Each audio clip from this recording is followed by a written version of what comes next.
let me tell you something. Fashionably late is still on time. However, there's so much more that's more important to pay attention to. Everybody give a shout out to the dopest dog. He said, "We there." That's better. Let me get a little more light to it.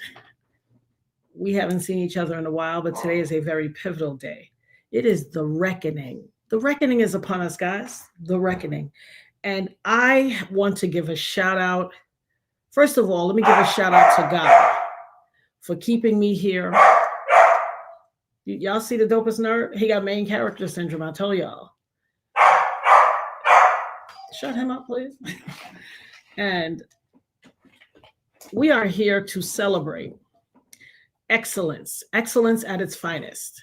See, lots of people try to do a thing, but only a few people will ever truly accomplish what it means to tell a story, weave a narrative, give a reckoning, a lambasting. You know, there's some people that run to the internet all the time. Breaking news, breaking news. You guys know who they are. I don't have to call no names, although I will. I don't have to call any names. The breaking newsers of society never get it right because they're so hell-bent on being first instead of doing it the best way possible, instead of being right.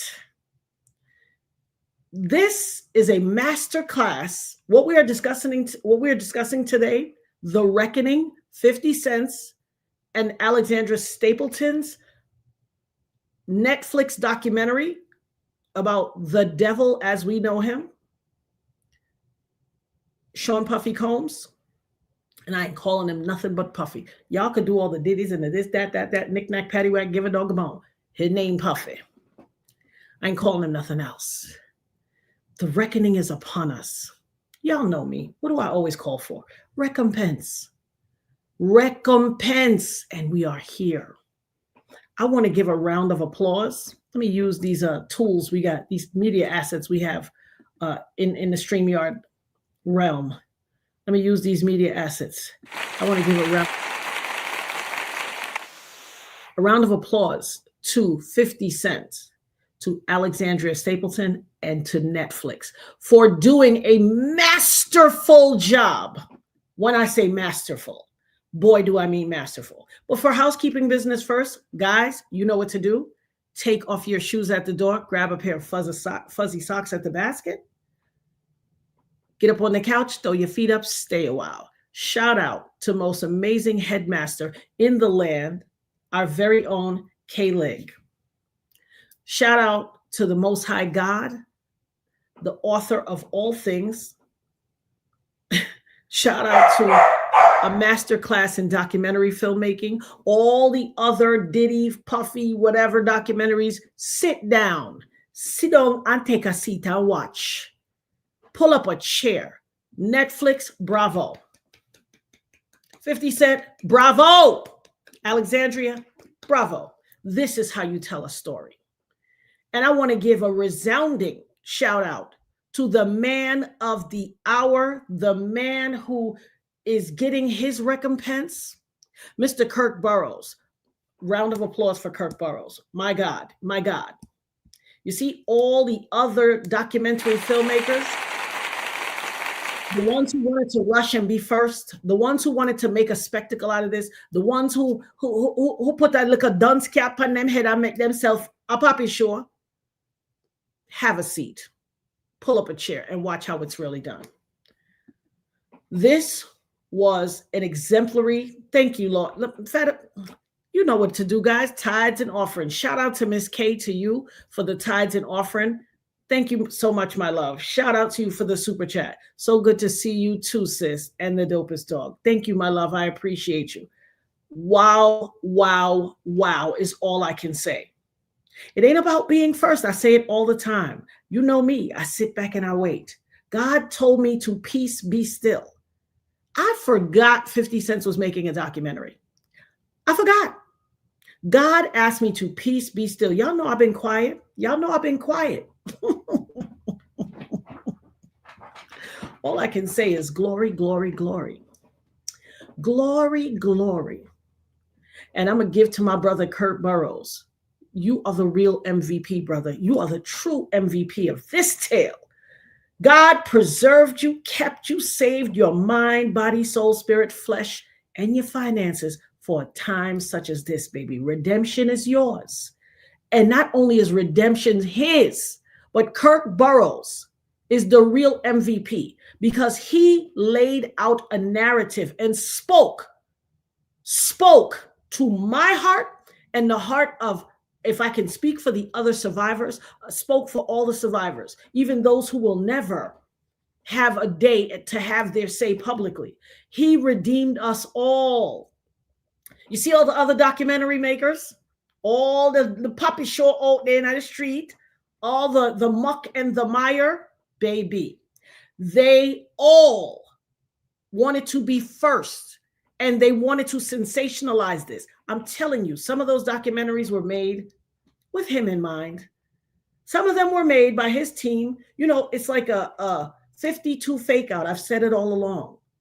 They didn't really care about survivors. They wanted to make a mockery. Who's popular in social media that they can put on the show and put on the scene for them to talk and for it to be like, oh, it's the most riveting. These people who are content creators, people who were not there, people who don't have a dog in the fight, people who were not a part of the culture, but, you know, they look good for the camera. A lot of the documentary, if you look at some of the documentaries, go back and watch some of them, breeze through them.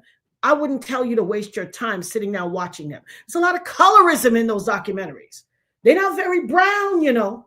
There's a story to be heard.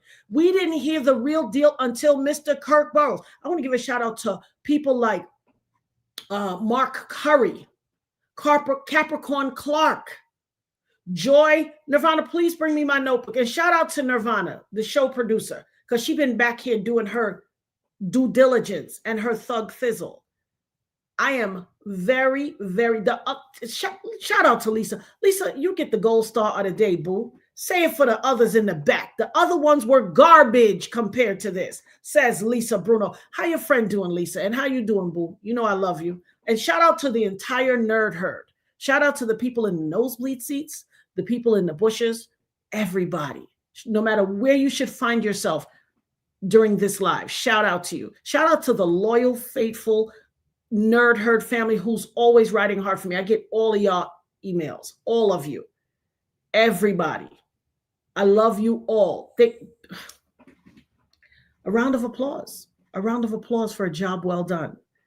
He so masterfully, I said to Nirvana in the first episode, I said they are going to get an Academy Award for this. If they don't get an Academy Award, they have cheated. This is how you tell a tale. It's on Netflix, my love. Miss K to you. It's on Netflix. This is how you tell a narrative. First of all, the manner in which the cinematography was bar none. It was so raw. It was so, I love the close-up that they had on people. You know, it wasn't like the other ones. Everybody seemed very airbrushed and polished. And this wasn't about polished and airbrushed. This was about the realism. I love that we could see every nook and cranny of people's faces, whether it be their tears, you know, pimples, craters, acne blemish marks, because it was raw and unfiltered. Listen to me. The best way I can illustrate it, I was talking to Kay Lig, the best way I can illustrate it is all of the other documentaries were Empire, and the 50 Cent documentary was Power, baby. The real story of the culture. See, you can't tell the story unless you were there, unless you were a part, unless you had a dog in the fight, unless you had a part of it. Not this old fluffy narrative. I have two points that I say should have been added to this documentary that would have made them even more. Yes, Roger Bonds. I want to shout out to Roger. We're going to get into all those people. We're going to get into all of them. But only two things I would say. First, they did a masterful job. I have nothing negative to say. Though, two things that I say they should have added. When they had Derek, and I've talked to you guys about Derek before, Derek is the NYPD, former NYPD detective, the one who assisted Puffy and J-Lo back then, and well, not Shine, Puffy and J-Lo, who I'm pretty certain, with 100% degree certainty, he was the one that provided them the t-shirts when they did their mugshots to try to start the deception. See, Puffy is not the devil he is without all the people that aided and abetted. Okay? The aiding and abetting is what allowed him to be who he was. And when I tell you 50 Cent was a formidable opponent. Oh, yes, Nikki. I can imagine how bad Cuff Daddy is sitting somewhere and him a stewing them juices. Because here, can you imagine how mad Cuff Daddy is right now? LOL, this is the official doc. This is the official. I wish I had the air horn. Say it again, Nikki, for the people in the back and the people at all the other. Be sure to like, share, and subscribe. Oh, let me give the disclaimer, Lord. You see, K-Leg is always in the place. The views and opinions expressed by the Dopest Nerd are protected under the First Amendment of the United States Constitution. Let me just add that in. Shout out to the headmaster herself, the dopest. She's the dopest mod ever. She is the true definition of what a dope mod does. She stay on top of the business because I don't care what it is. If you have the music, the fashion, the whatever, as long as you have the additional word business, if you don't do the business, you ain't got the first part. Okay? And in this content creation business, our headmaster handles her BI. So let me just say, this is all my opinion, but it's predicated on facts. And feelings ain't facts, but these real, actual recitations of the truth are. See, this video so masterfully illustrated what was going on throughout all these years in the time. I could see people in those videos that I personally know, people that are good for his lawyers. Let me just start by adding this. I'm waiting for the Dopest show producer to send me something, but there are certain things that people have to understand. You're not entitled to privilege, and you don't get privilege when you record something for video footage production. You lose privilege with your attorney. There is no attorney-client privilege when you produce something. First of all, attorney-client privilege calls for you to not speak in the presence of other people. It has to be the client and the attorney in order to maintain attorney-client privilege. Once you preserve something for documentary purposes and you videotape it, privilege is out the door. Why? Don't take my word for it. You know me. Cite your sources. And first, but before I go to privilege, let's talk about people are like, oh, there's a lot of YouTubers out there that be talking out there behind. Murad Morali. What are you talking about? What are you talking about?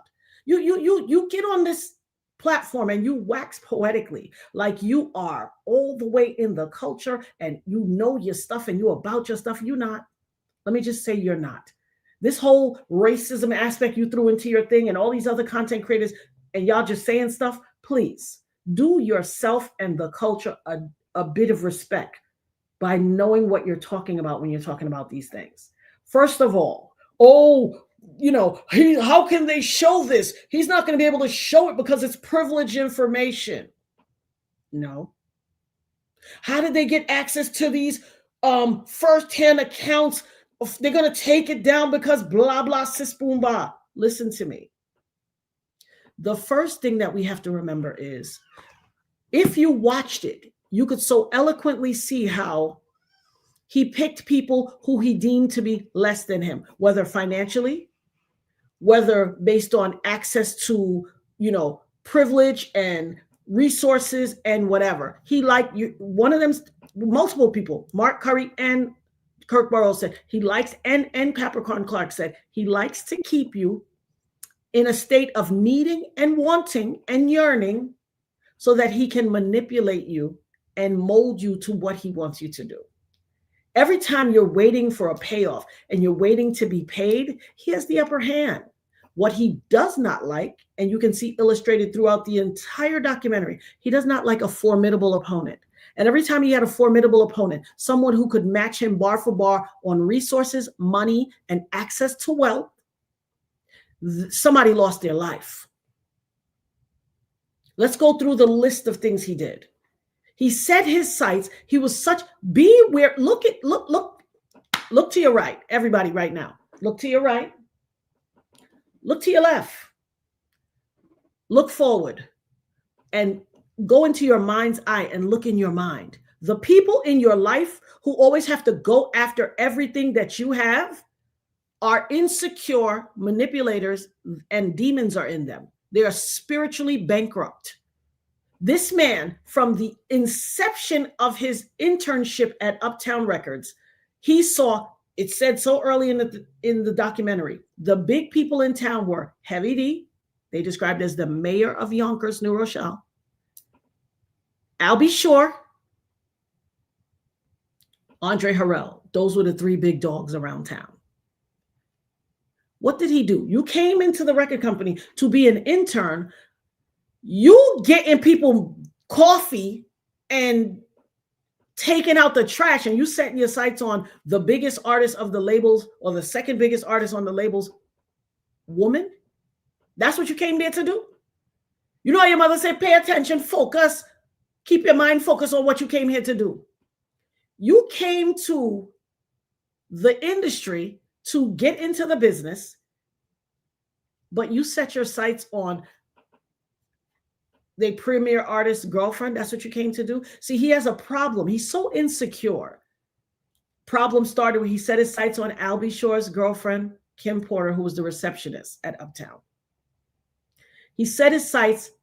You're supposed to be going to get the coffee. You out there at the reception desk harassing her. Let me get a kiss. You know she's somebody's woman. That is the first diabolical thing you can do. That the onset of his diabolical nature. He's an insecure, and like I said again, all of the comments.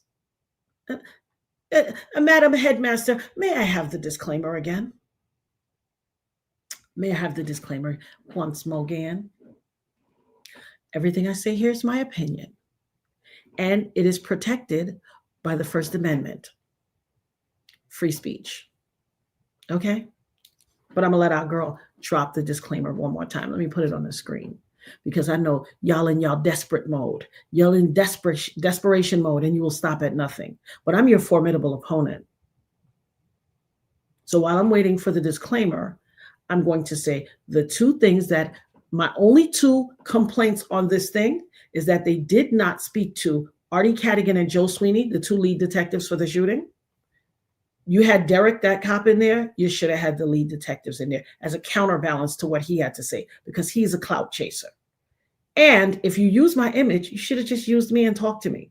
I would have given you a lot more spice rather than, the image of me in the olive green sweater, which was poignant and profound. And I'm very honored to have been included, because you couldn't adequately tell the story without including something of me. You just couldn't. But I know why I wasn't in it. And I told Nirvana, point blank, period. And then I waited a little while, and the person came on the screen, and I said, that's why I'm not in this. That person orchestrated it. That person and another person orchestrated me not being there. They gave a little susu, like, oh, but it's all good, because I serve an on-time God. You could not have told the story without including me in it. I didn't ask to be a pivotal part of the telling of this narrative. You could not effectively tell it without Natanya Rubin's name being mentioned and her face being put in there. And that's just all I'm saying. But outside of that notwithstanding, they did a phenomenal job. So the views and opinions expressed by the Dopest Nerd are protected under the First Amendment of the United States Constitution. Now,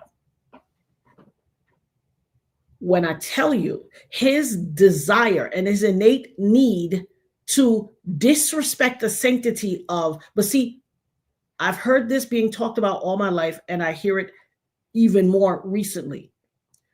The devil, his job is to destroy unity. He does not like when a man and a woman get together under the guise of love and unity, and they are creating a family and creating a love thing. See, the more unified you are, the devil wants to destroy it because it is killing his ability to cause chaos.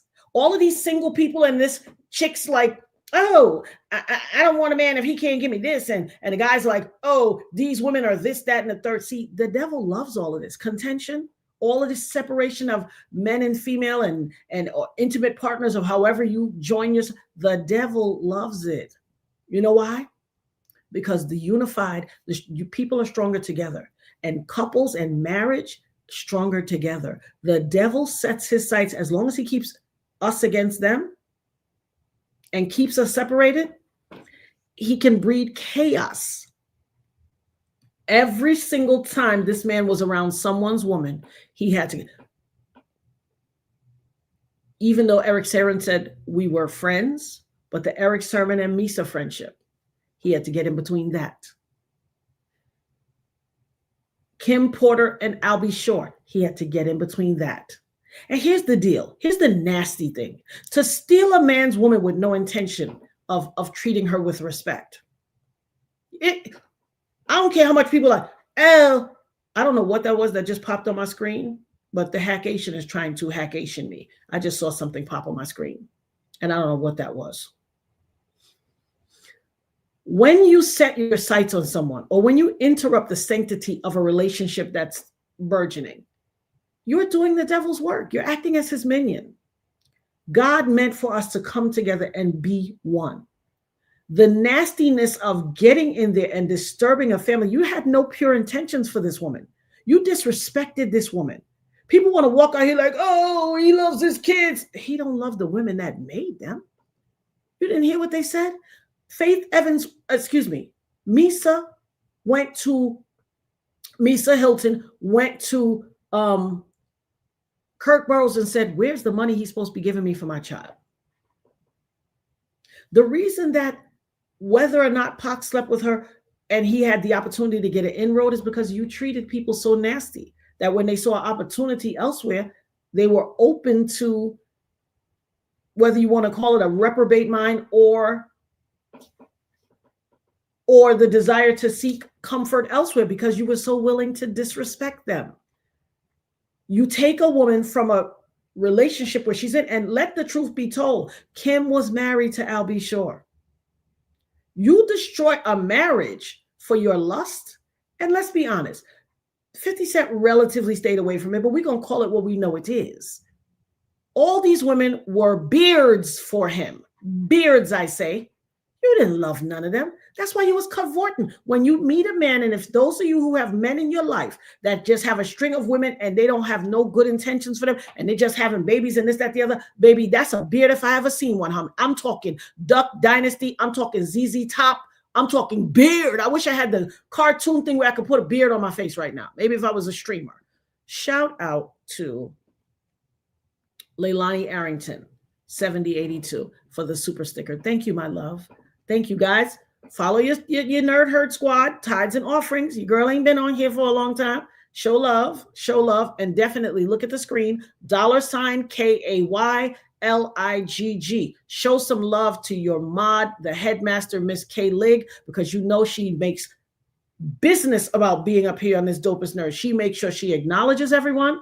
She makes sure that she gives you love and interacts as a mod is supposed to, and she represents. So y'all show her some love on that Cash App, okay? You see it on the bottom of the screen on the ticker, and you know what your girl always says, cite your sources. Don't take my word for anything. Go and watch the show. Don't take my word for anything. Go and look these things up. What I'm telling you are facts. Facts. And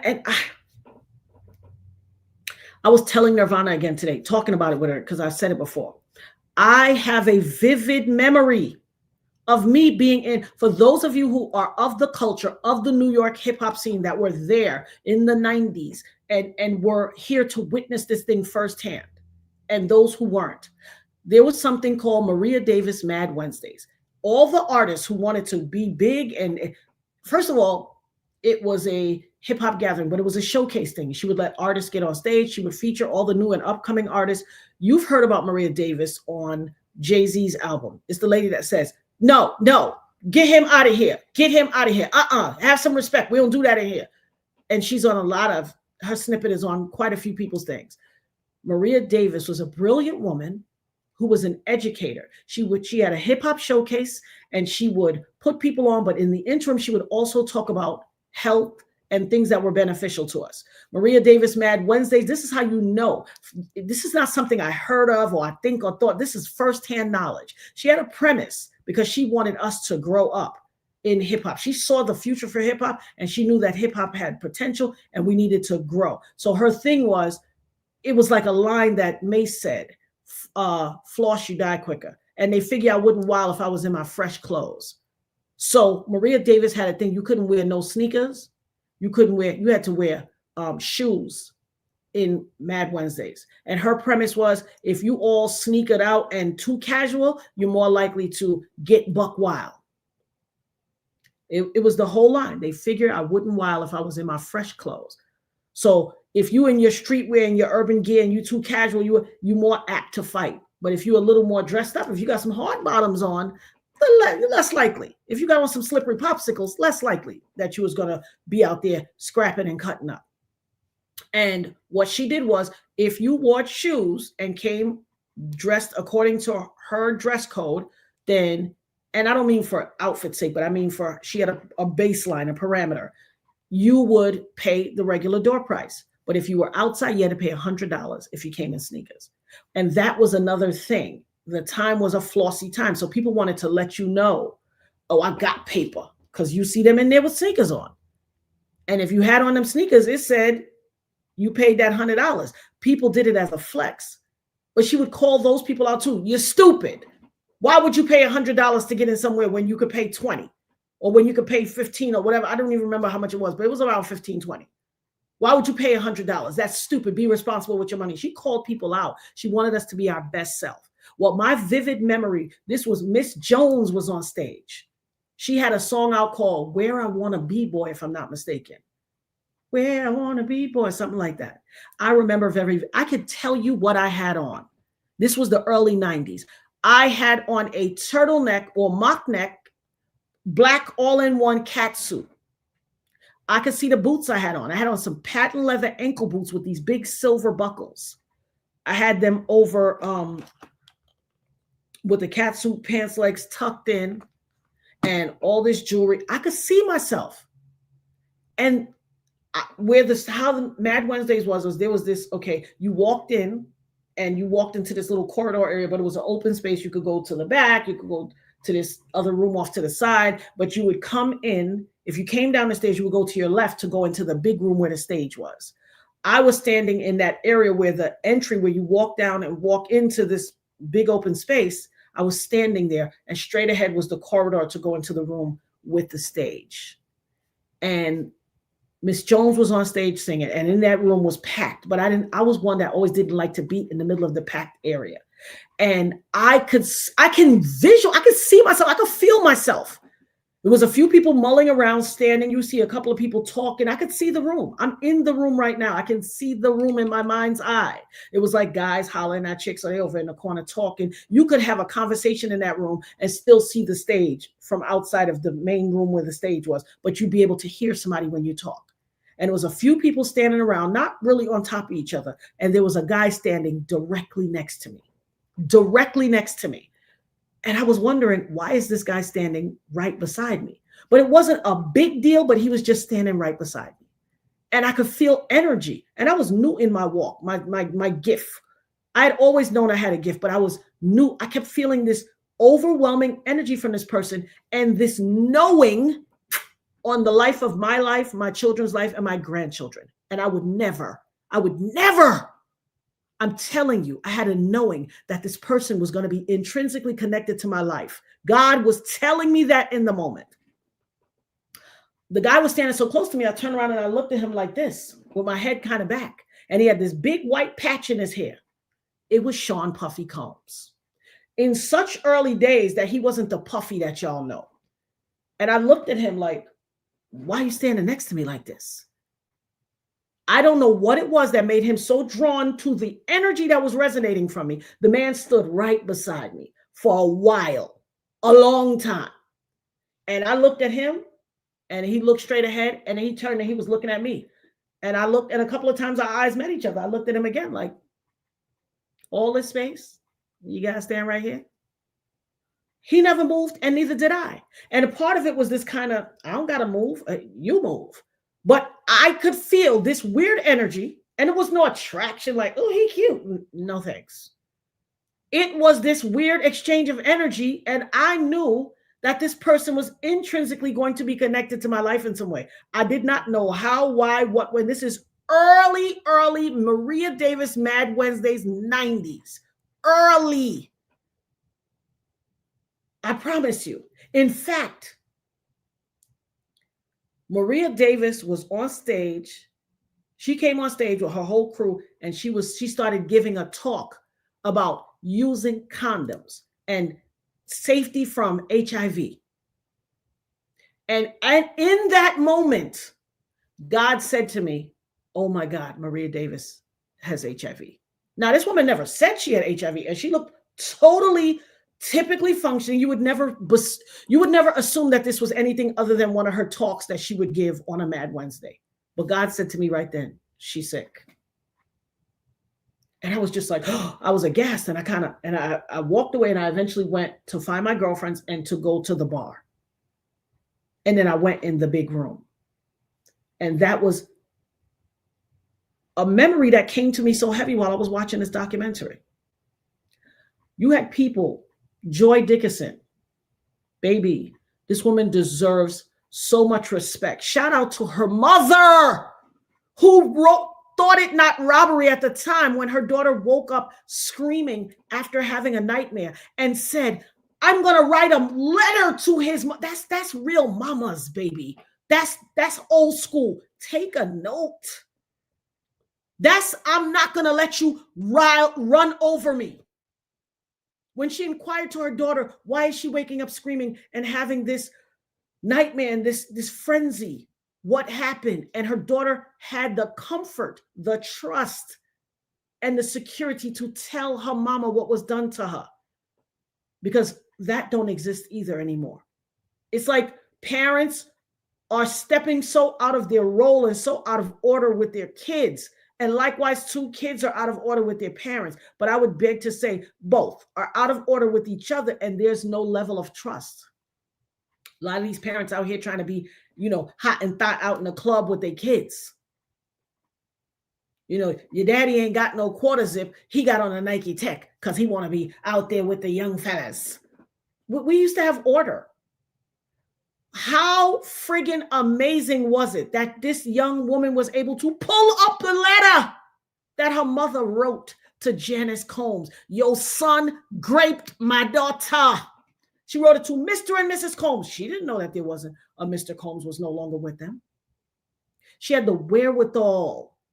And let me give a shout out to all you scallywags, to all you ragamuffins, all you scuttlebutts, all you naysayers out there in the internet that drove me and other survivors insane. For me, for the past 26, December 27th will be my 26 year of survival.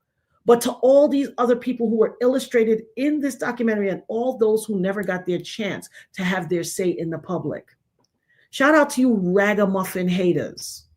May you get the life you deserve. May you get the life you deserve, because I had a legion. And when I say legion, I ain't just saying it to exalt, to exalt numbers. Demons on this internet harassing me. Oh, you a liar. You made it up. He ain't shoot this lady. She a liar. Like, what? You think I'm you? You think I'm y'all? Why would I make up a stupid lie like that? I kept saying, are you guys insane? Who makes up a lie? He shot me in my face. Who does that? I had so many people harass me and tell me I was lying. What would be redemptive? What's the redemptive benefit of making up a lie like that? When we live in a world where there's so much evidence, I would tell them, I'm not here to argue with you. Argue with your mother. Go do research. Go do research. Shout out to the families of the City College 9. Because you know the lie that this man has always told? He told this lie. I was giving CPR and first aid to people. I was breathing into the mouths of people. Y'all saw him on that documentary with his shirt open, walking away. He walked away from a woman that was getting first aid and CPR given to her. He walked away with a level of indifference like he didn't care. You know why? Because this was energy harvesting. He understood that this was energy harvesting. You didn't see one bit of remorse, not one remorse. They said Andre Harrell was afraid for him. He wanted to fight to keep him. And he wanted to fight hard for him. Everybody else felt a level of emotion except him. You see that little grin he gives where his cheeks get that little pointy thing and he got this little smart smirk on his face? That in psychology is called duping delight. That is the look of glee and satisfaction when you think you're getting over on someone. He had that stupid smirk 50 million times in this documentary. 50 million times in this documentary. This was energy harvesting, and it's been energy harvesting the whole time. The entire time. Do I believe that this man has a demon? Absolutely. I think back to that night in Maria Davis Mad Wednesdays. I don't know what he felt standing next to me. But you know how they say the battle between good and evil?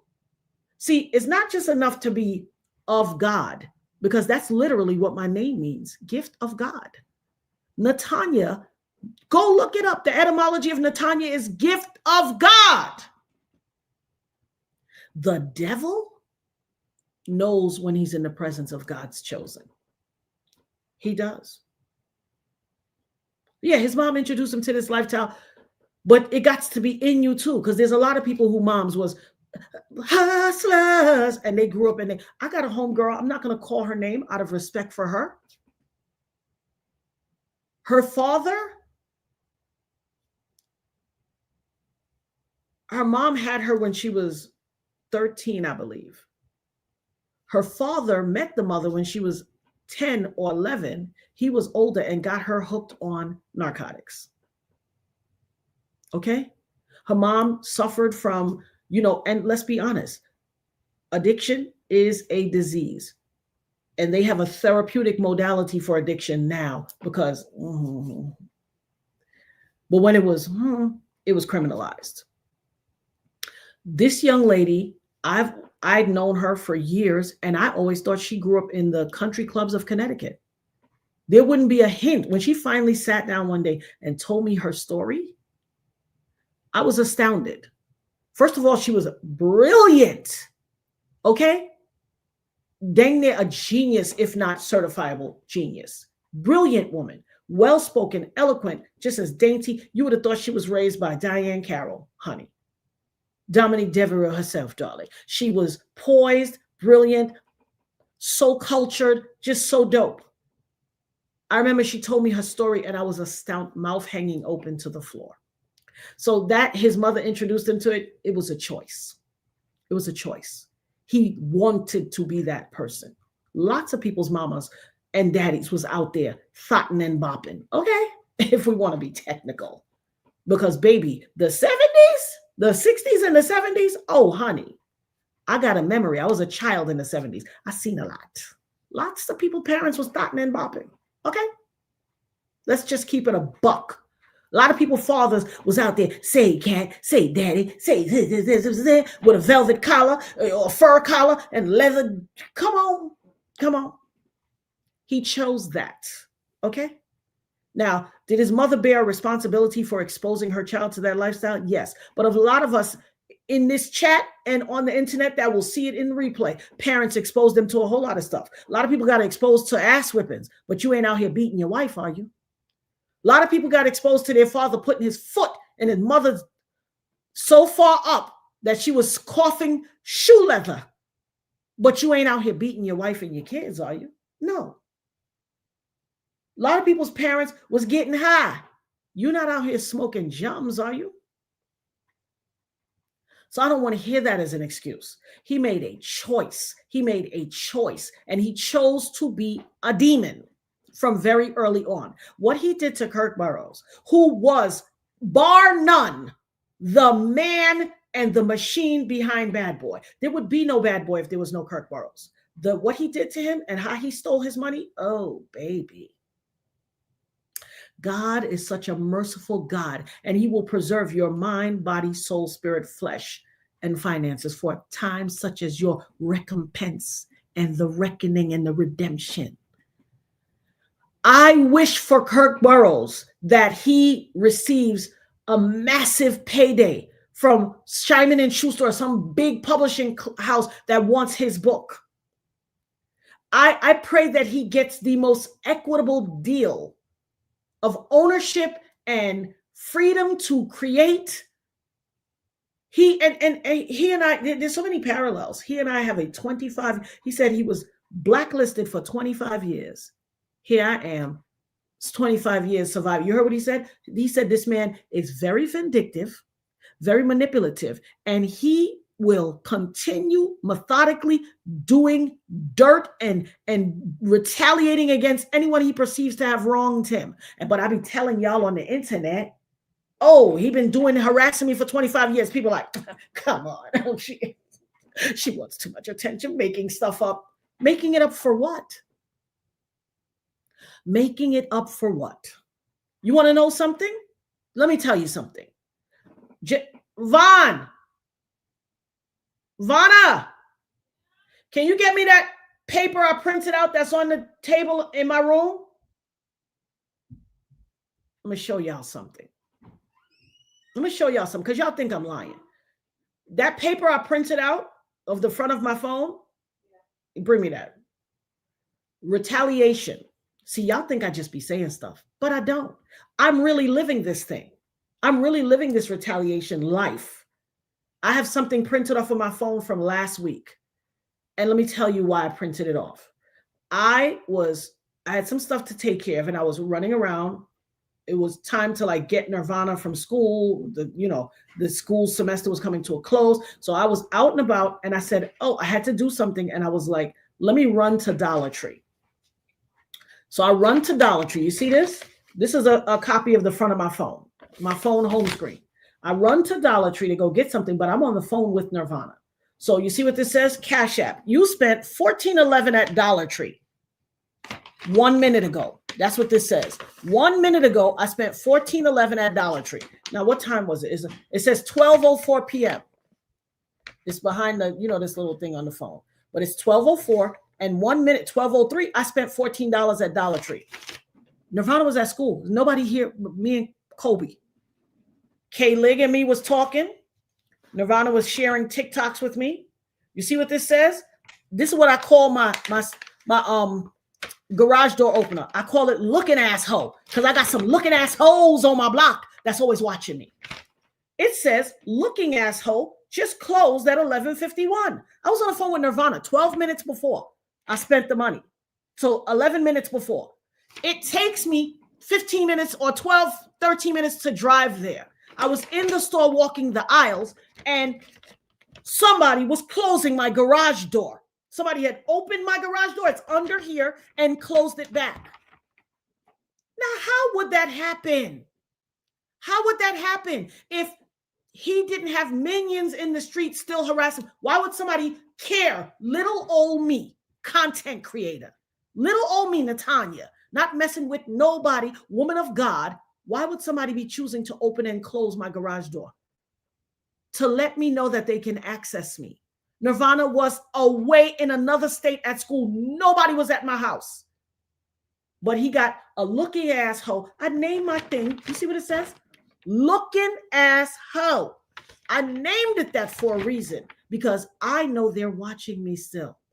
You heard Kirk Burroughs. He is petty and he is diabolical and will keep retaliating against anyone he perceived to have wronged him. And who, the common thread of everybody who was like, I'm afraid, I'm afraid, I'm afraid. Who is the only person he bucked up on that has never been afraid, has always says, I'm not afraid? Who's the only person? I mean, if there's another person, tell me. I haven't seen them. There's a lot of people who justifiably have a reason to be afraid.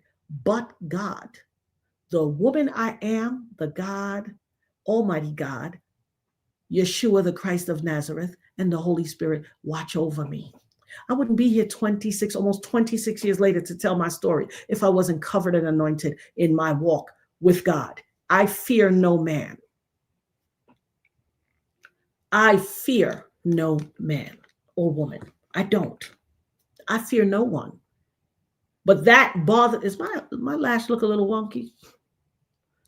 I fear no one. And that disturbs him greatly. Disturbs him because out of everybody, I feel like my lash looks wonky. Maybe it does. Maybe it doesn't.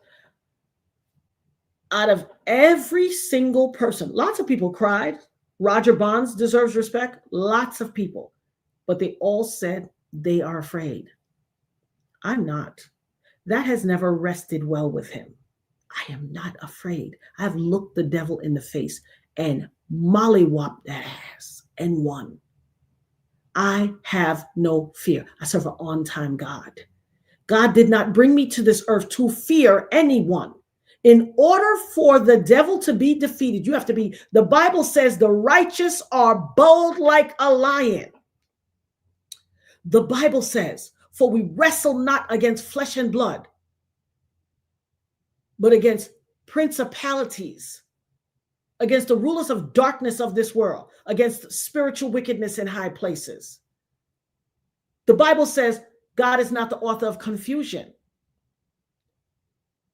The word says, no weapon formed against me shall prosper, and any tongue that rises against me in judgment shall be condemned.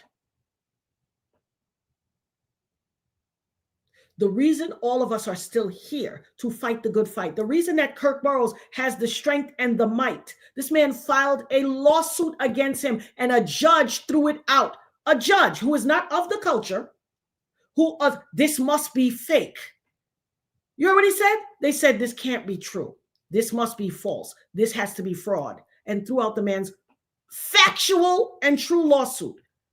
You see, we have so many parallels. I love Kirk Burroughs because you see how he writes everything. Y'all know that's me. I write everything down. This man and Joy Dickinson, they all had receipts and correct change. You know, I talk about it all the time. Receipts and correct change. See, it was the narrative and the ability to illustrate. Well, I feel, is it, guys, does my lash look weird? Or is it, I do have a small eye. You know, I have one eye that's severely smaller than the other. NDA 54 Gem said, I hope Kurt gets Bad Boy in 100%. Yes, baby. Let me put that. I hope Kurt gets the Bad Boy in 100% of his rifle share back from it at least. Absolutely. He had a 25% share. This man is so evil, so diabolical. He went into the office with a baseball bat. And listen, Kurt had it's like this, it reminded me of the story of, what was his name in the Bible that was told he had to take his son up on the hill and sacrifice your son. And in the name of God, he was willing to do it. And then he was stopped and told God said he didn't have to do it. But because you were willing to sacrifice your child for me. Kirk Burroughs was willing to, even against his odds and better judgment, he was under duress with a baseball bat being told, you better sign over your 25%. This man did all the legwork. There is no dispute, in my opinion, he had a direct hand in the unaliving of Biggie and Tupac. Irrefutably, it was laid out. I'm going to tell you who I got a problem with, though. That detective, Greg Keating. Because even in the proffer with Keefe D, white people, let me just say something to y'all. Please stop centering yourselves in situations. Stop. It's the reason things go awry. You center yourself. You're doing a proffer with someone. You have the defendant, the witness, the whatever. Abraham, thank you, amazing music. Abraham and Isaac, thank you, my love. Thank you, Justice Networks. Thank you, Mocha B. My niece, Pooh, how you doing, baby? Thank you all. Yes, thank you. Because even, listen, your auntie is a woman of God, and I forget some of the stories. But the willingness to sacrifice your child, and that is what Kirk Burroughs did. He was met with a baseball bat, sign over your rights. He loved bad boy so much, and this thing he had built, he was willing to stay on and trust and believe that he would be given his 25% back. But he didn't want to see it fall in its entirety because he had done so much work. That's love. That's love for your craft. That's love for the work. That's love for the tireless blood, sweat, and tears you put in to see a thing become a thing.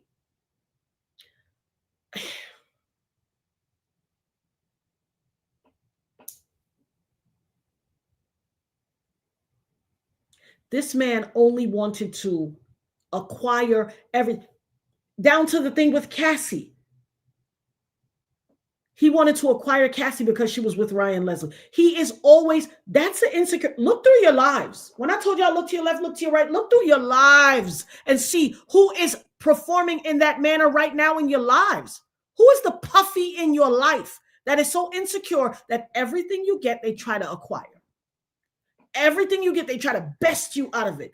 Get rid of that person. Get away from that person. See, a lot of times these demons in our lives are able to be demonic and fester and do all the things they do because we allow them to stay in our lives. There are some people you are born related to, you share blood with. There are some people that are your relatives, your family, your extended family. It could be your own sister and your own mama. Okay? Or your own brother, your daddy. They are jealous of you. They have nothing but malevolence, hate, jealousy, and evil in their heart. Remember what I always tell y'all. If you have even the mustard seed amount of malevolence and evil in your heart, or a little hole in your heart that negativity could get into, that's all it takes for the devil to jump in. It's like a porthole on a ship. You might as well have the window open to your soul. The devil gonna hop in there. Once you got that little seed of discontent in your spirit. Some of y'all look like the people that's your biggest ops. Okay, you share the same face and last names, same bloodline. Your biggest ops, they hate you. They're jealous of you. You know why? Because they can see the light in you. They see the light in you. You don't mess with them. You don't bother them. You have nothing but good tidings and love towards them. You bring nothing but good tidings and love to them. You show up. You give love. You don't withhold. You're not secretly in beef with them. But baby, every chance you get, they secretly in beef with you. Look around your life. You see those people? I'm going to tell you something. It is not about not loving the people that you share bloodline with. It is about not loving yourself. I'm telling you. If you have gangrene in your finger, if you end up stranded somewhere in the elements and you get gangrene in your finger, you better try cut off the little piece of finger and save your hand. Because baby, eventually you'll be sitting there with one arm talking about somebody button my shirt. That gangrene will continue to grow up your arm and fester and devour you. There are people who share a face like you and a bloodline and a name and a legacy that are your biggest ops. They hate you. Get away now. I used to be the one to be like, oh no, fight for it in the name of family. Baby, cut the fingertip off and go on, save your hand and your arm. You hear me? The devil is rampant in this time. They could not have picked, shout out to 50 Cent and Alexandria. They couldn't have picked a better name. This is the reckoning. I was even astounded in the show. First of all, did you see how he was in his hotel room and right across the street in the other hotel building, the cops were on that terrace looking in his room, baby. When I tell you, say, listen, now I don't ever cry for nobody's downfall, but can I tell you, say, it tickled the daylights out of me. Listen, you know your girl. Eloquent, well-spoken, extremely articulate, well thought out, full of passion and emotion, but always from a pure place. I was in here screaming at the top of my lungs watching it. I went through an entire full spectrum of emotions, okay? I had somebody who loves, wheel and come again. I had somebody who I love dearly say something. You know, we're all coming off of this Thanksgiving season. I said I wasn't even going to talk about it. But I had somebody who looks like me and shares a bloodline say something disrespectful to me about my case. Disrespectful.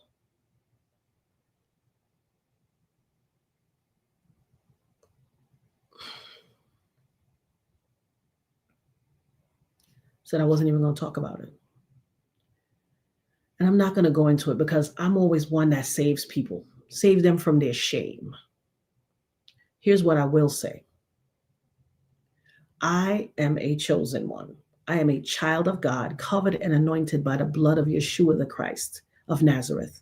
No weapon formed against me shall prosper, thus saith the Lord.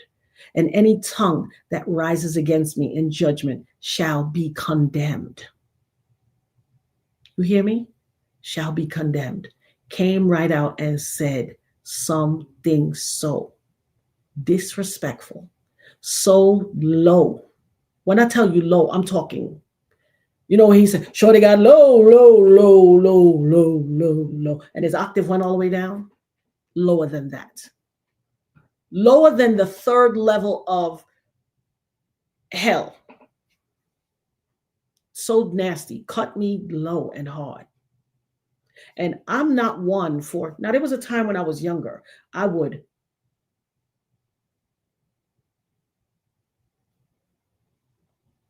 but I'm a grown woman. I'm in the AARP generation, baby. I ain't got time for that. Plus, I know when people go after you, they want your energy. You heard them say it in the movie, in the documentary. They want your energy. I don't cast my pearls before swine.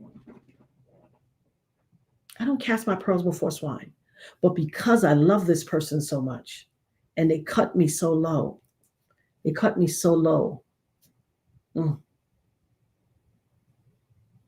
I had to,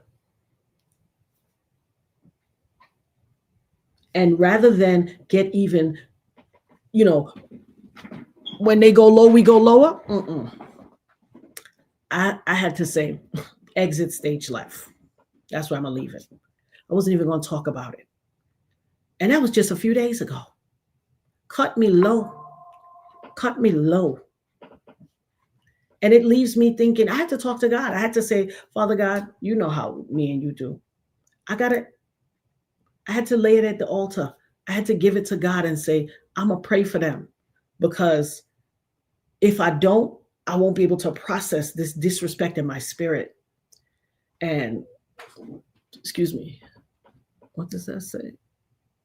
I will pray for your daughter, my love. I'll pray for your daughter, Michelle. Please remind me before we get off. I'm going to pray for your daughter. Person cut me so low, somebody who shouldn't have done it. Somebody that it pains me to know that you still have this level of, you signed up to be my cheap op. It's so sad. It's so sad. And I'm going to tell you something. When you look at Puffy, he signed up to be everybody's chief op. Listen, the dirtiest person in the room, the person who will stop at nothing and cut so low, especially uncalled for, baby, they the most insecure person in the room. And that's the thing about gaslighters, narcissists, your op, these people, these demons, they're insecure. Half of, not even half, 90% of the stuff that went on, 99% of the negative stuff that went on that was illustrated in this documentary would not have occurred had it not been for Puffy's insecurity. He's an insecure pittance of one carcass of one. He is the decaying flesh of an apple sitting in a pot of collard greens and cabbage on a stove, locked in a hot house in 110-degree weather that nobody put in the fridge, that had ham hocks in it. You know how putrid and stink that is? It got its own fur coat. He's that, lower than that. And there are a lot of us who are related to those people too. Cut off your fingertip. Today's word is cut off your fingertip for save your arm. Okay? His insecurity was the driving force behind everybody's suffering. You see, and I came here. I'm jumping around, guys, because the documentary jumped around and the thoughts are flowing in my head, and I like to live in the moment. You know your girl. Like and share, guys. Share this out. Invite people. Share this live out.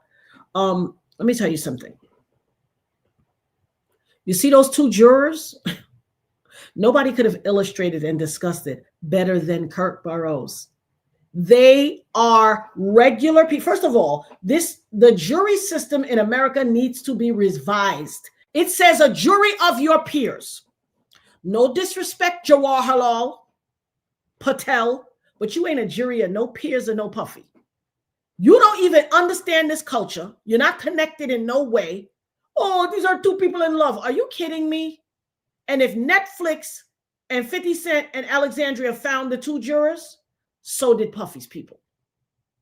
They were grinning and skinning and happy to be in it, duping delight. Well, listen, as soon as you see the apple, you know I'm cheeky. I got cheeks. God gave me cheeks for a lifetime. I got enough cheeks to save all those women that go get implants. I could give them a little piece of my cheeks and still have cheeks left over. As soon as you see that little, the apple of those cheeks curve up in somebody and that little grin, that duping delight, baby, they was happy to be there. Okay. Kirk Burroughs said it the best.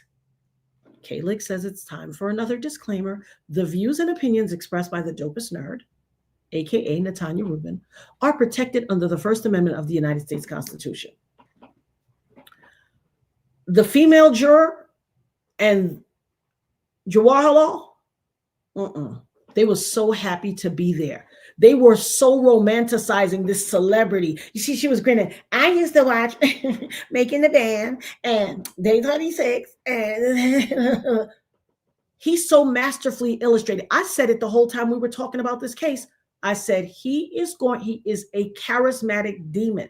He is going to go in there with his charisma, charm the pants off of them, and they are going to feel like, oh, we're saving a celebrity. But Kirk Burroughs has the foresight, the wisdom, the intellect, the genius.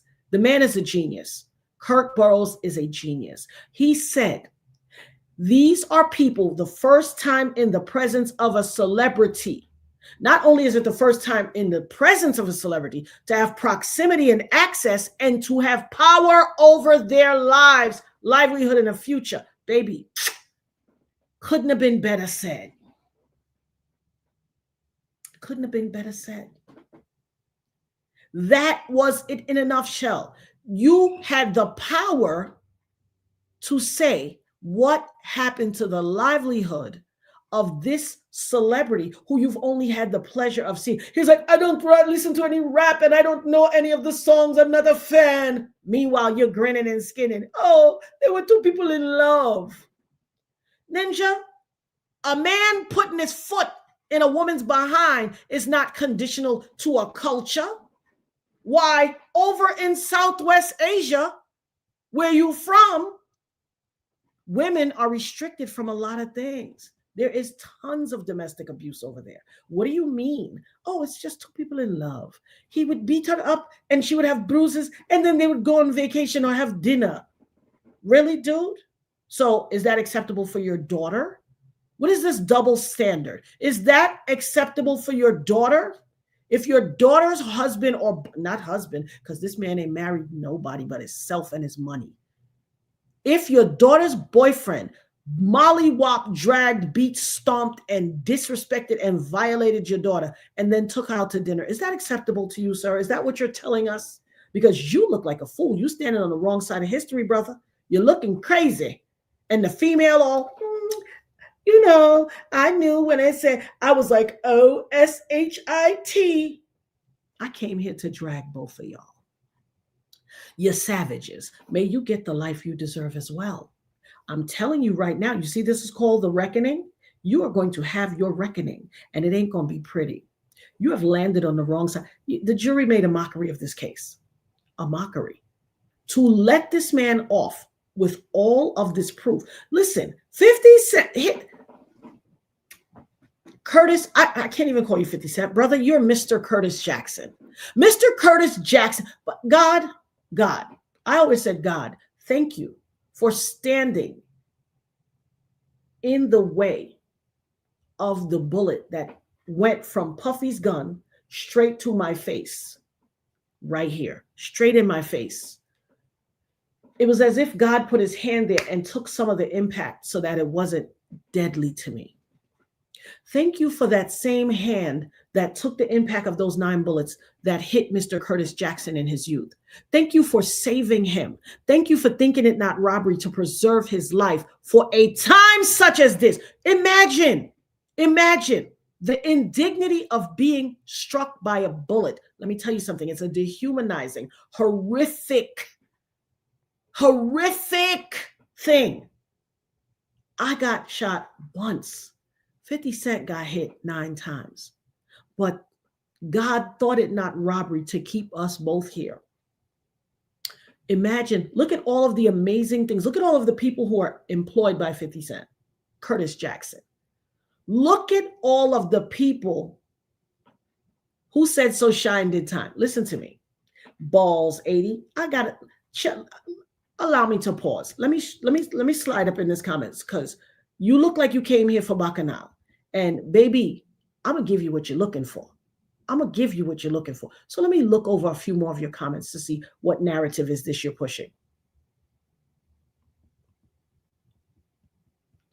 I see you said you had the power of giving evidence. Let's see. Let me just scroll some. K-Leg, scroll this person's comments so we can get a synopsis of what they're trying to say, because I feel like some slackness here. I come here with, and I'm gonna give you what you're looking for. Listen, baby, this ain't the time to play. Now I am as calm and as passionate and as a child of God walking the path that God has ordained for me. But I'm gonna give you what you're looking for. If you in my chat being disrespectful, I'm not here for that today. Don't come here with that. Go find something safe to do. You over here caping for Puffy and Shine? Move on way, okay? Come and give you what you're looking for. You ain't gonna like it. You're not gonna like it. Yeah, I'm not even gonna waste my time scrolling no more. I'm gonna just let you come in this comment, in the current comments, and post what you got to say, so I could deal with you accordingly. Because it looked like you're here for some bacchanal and something. Yeah, bye to you too. Balls 80. Goodbye. That's what's best for you. Because you barking up the wrong tree, baby. You barking up the wrong tree and it ain't gonna work out nice for you. None at all. It not gonna run right for you. So bow out gracefully while you're ahead. So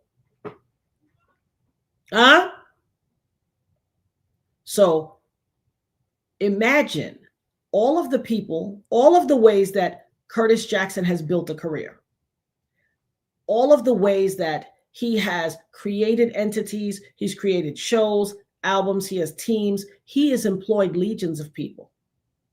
He bought Smart Water and then sold it to Coca-Cola. He's done a lot.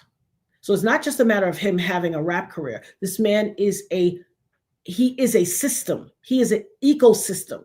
He employs lots of people. He created this documentary. Lots of people were employed by this, production company to create this thing.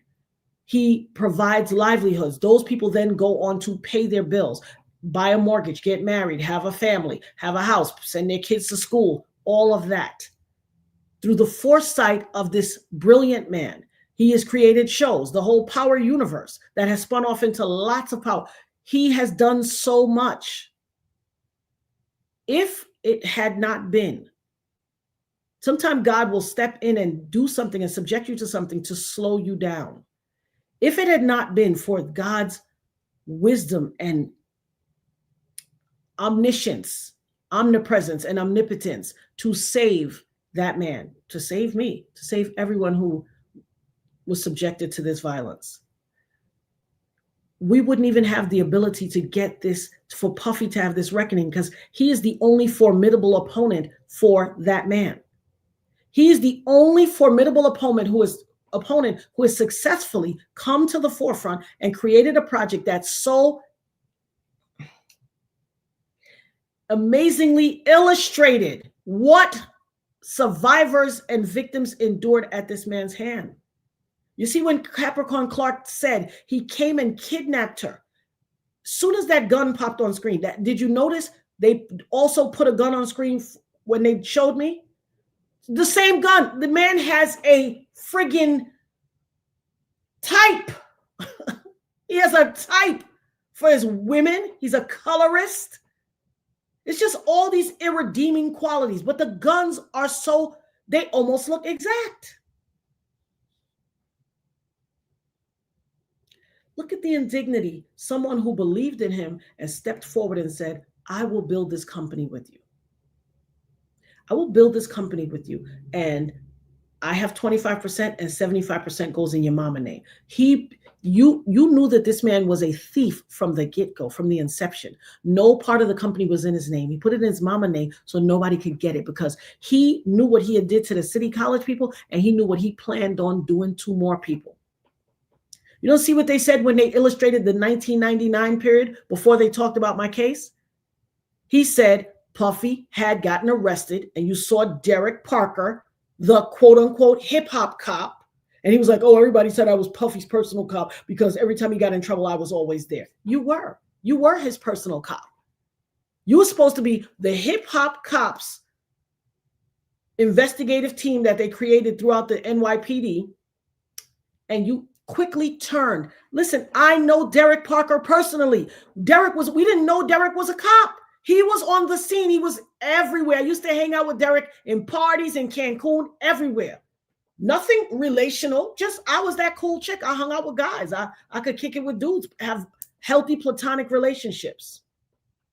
Stop talking to balls. Later for balls. They didn't come here for nothing pure. I'm telling you, I can feel it.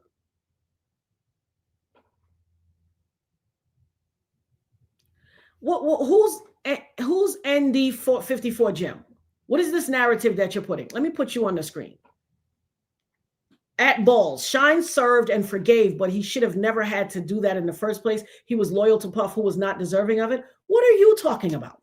What is this narrative you're spewing? Awagwan inside of the chat. What is this? What are you talking about? He forgave. He forgave? He got bought out. Forgave what? Where's the loyalty? Loyalty for what? Why were you loyal to someone who hung you out to dry and throw you away? Do you know he was a sacrifice, just like me, just like everybody else that he victimized? We're all sacrifices. Please don't come in my chat and give a narrative. This is patently false. This is patently false and an improper narrative. So come out to my chat and don't give this narrative, please. I don't want it in here, sir. You're wrong.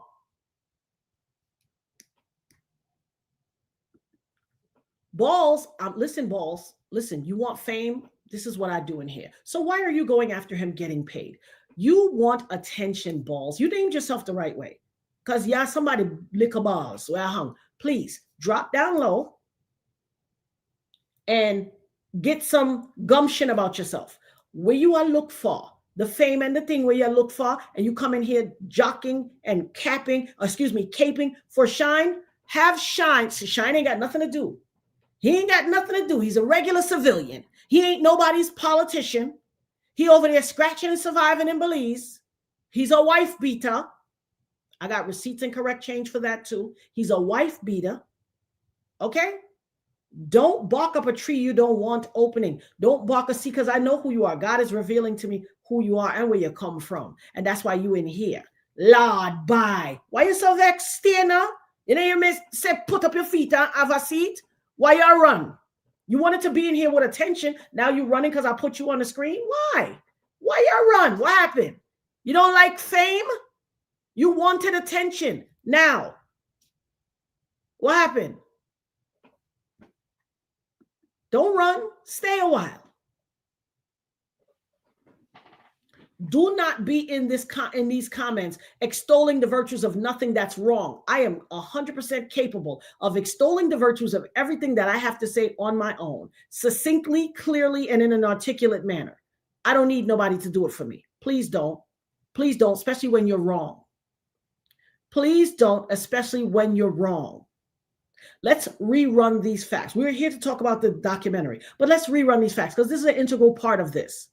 Shine was a young rapper who used to stand outside of Manny's barbershop. Manny, my homeboy, and there was a time before I opened my barbershop, my own beauty salon barbershop, that I used to work for Manny.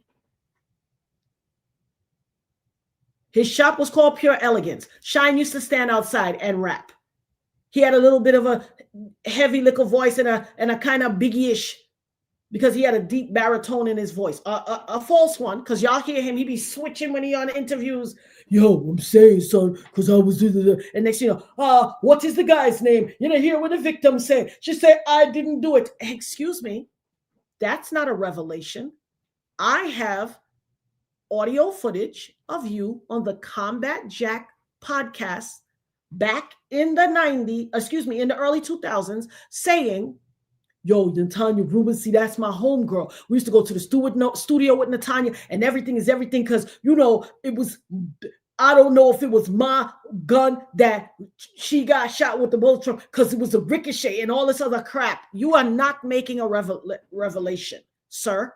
The true facts, I know you've spun this magical narrative that you think sounds good for the internet. I was a bike messenger. I was crossing over the bridge. I was going to give my tapes to this, that. No, I was in the studio. A chick that started singing with me came to the studio session with me. She wanted to sing with me. So we was in the studio. I was doing my work because I was working on an album. I'm a vocalist and I was working on an album. Manny called me and said, yo, Ab, what's up? What you doing? Said, I'm in the studio. He said, oh, word?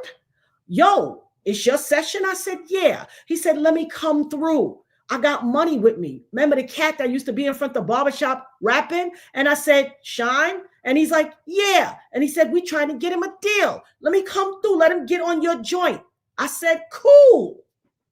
And I said, come on through. I gave them the address of the studio. Yes. Manny, the former manager of Keisha Cole. They came through. Manny's my homeboy.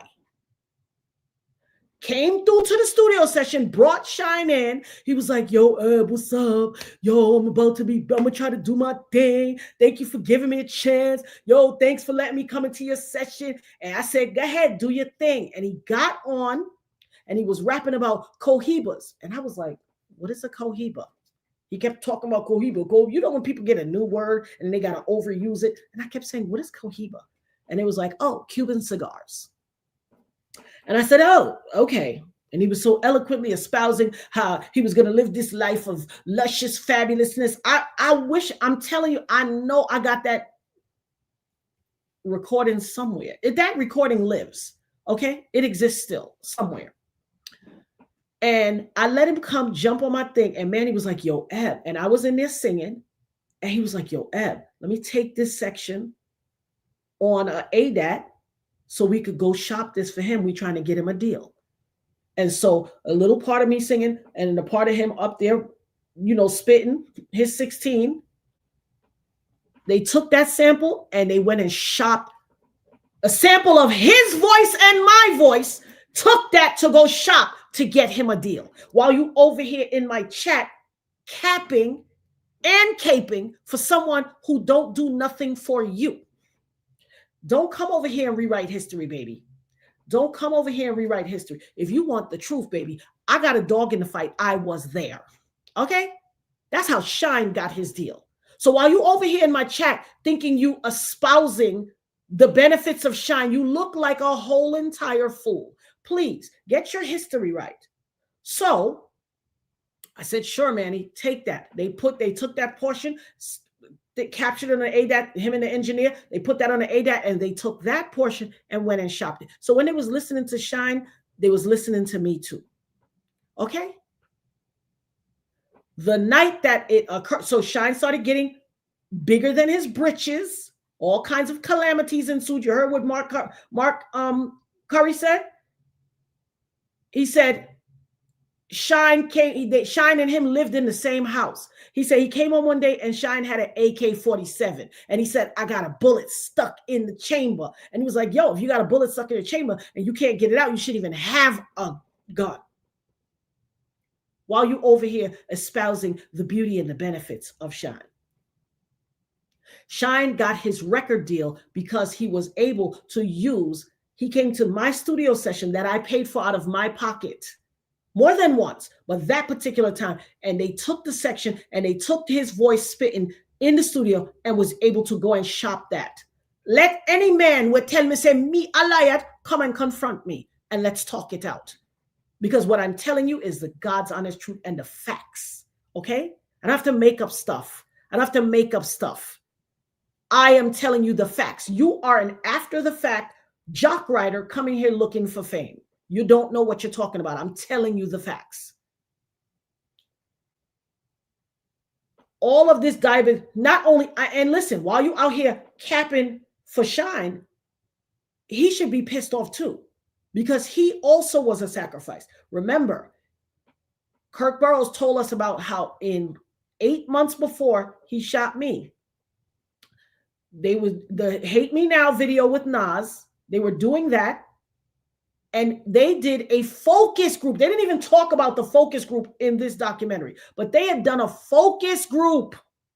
He said Hezekiah Walker was around. Hezekiah Walker told him you shouldn't do it. They also did a focus group and said, what do you think about this version of the video or this version of the video? And most of the people said, don't put that part out with y'all. Imagine the audacity. And listen, I'm not making it up. The man put himself on the cross being crucified like he was Jesus, like he was Yeshua. You heard him later on in the documentary say, I can only compare myself to the Son of God. You heard him. He compares himself to the Son of God. You know who else do that? Shaitan, Satan, the devil, Kaiser Sose. Remember these things. You heard it out of his own mouth. You know this man was on trial. He said, we are looking for a person what is this thing that keeps popping on my screen? I'm being hacked, y'all. I'm just letting you know that the hackation is upon me. Something keeps popping on my screen. Shout out to Mary Armenio, 41978. Thank you so much for the super sticker. I appreciate you, my love.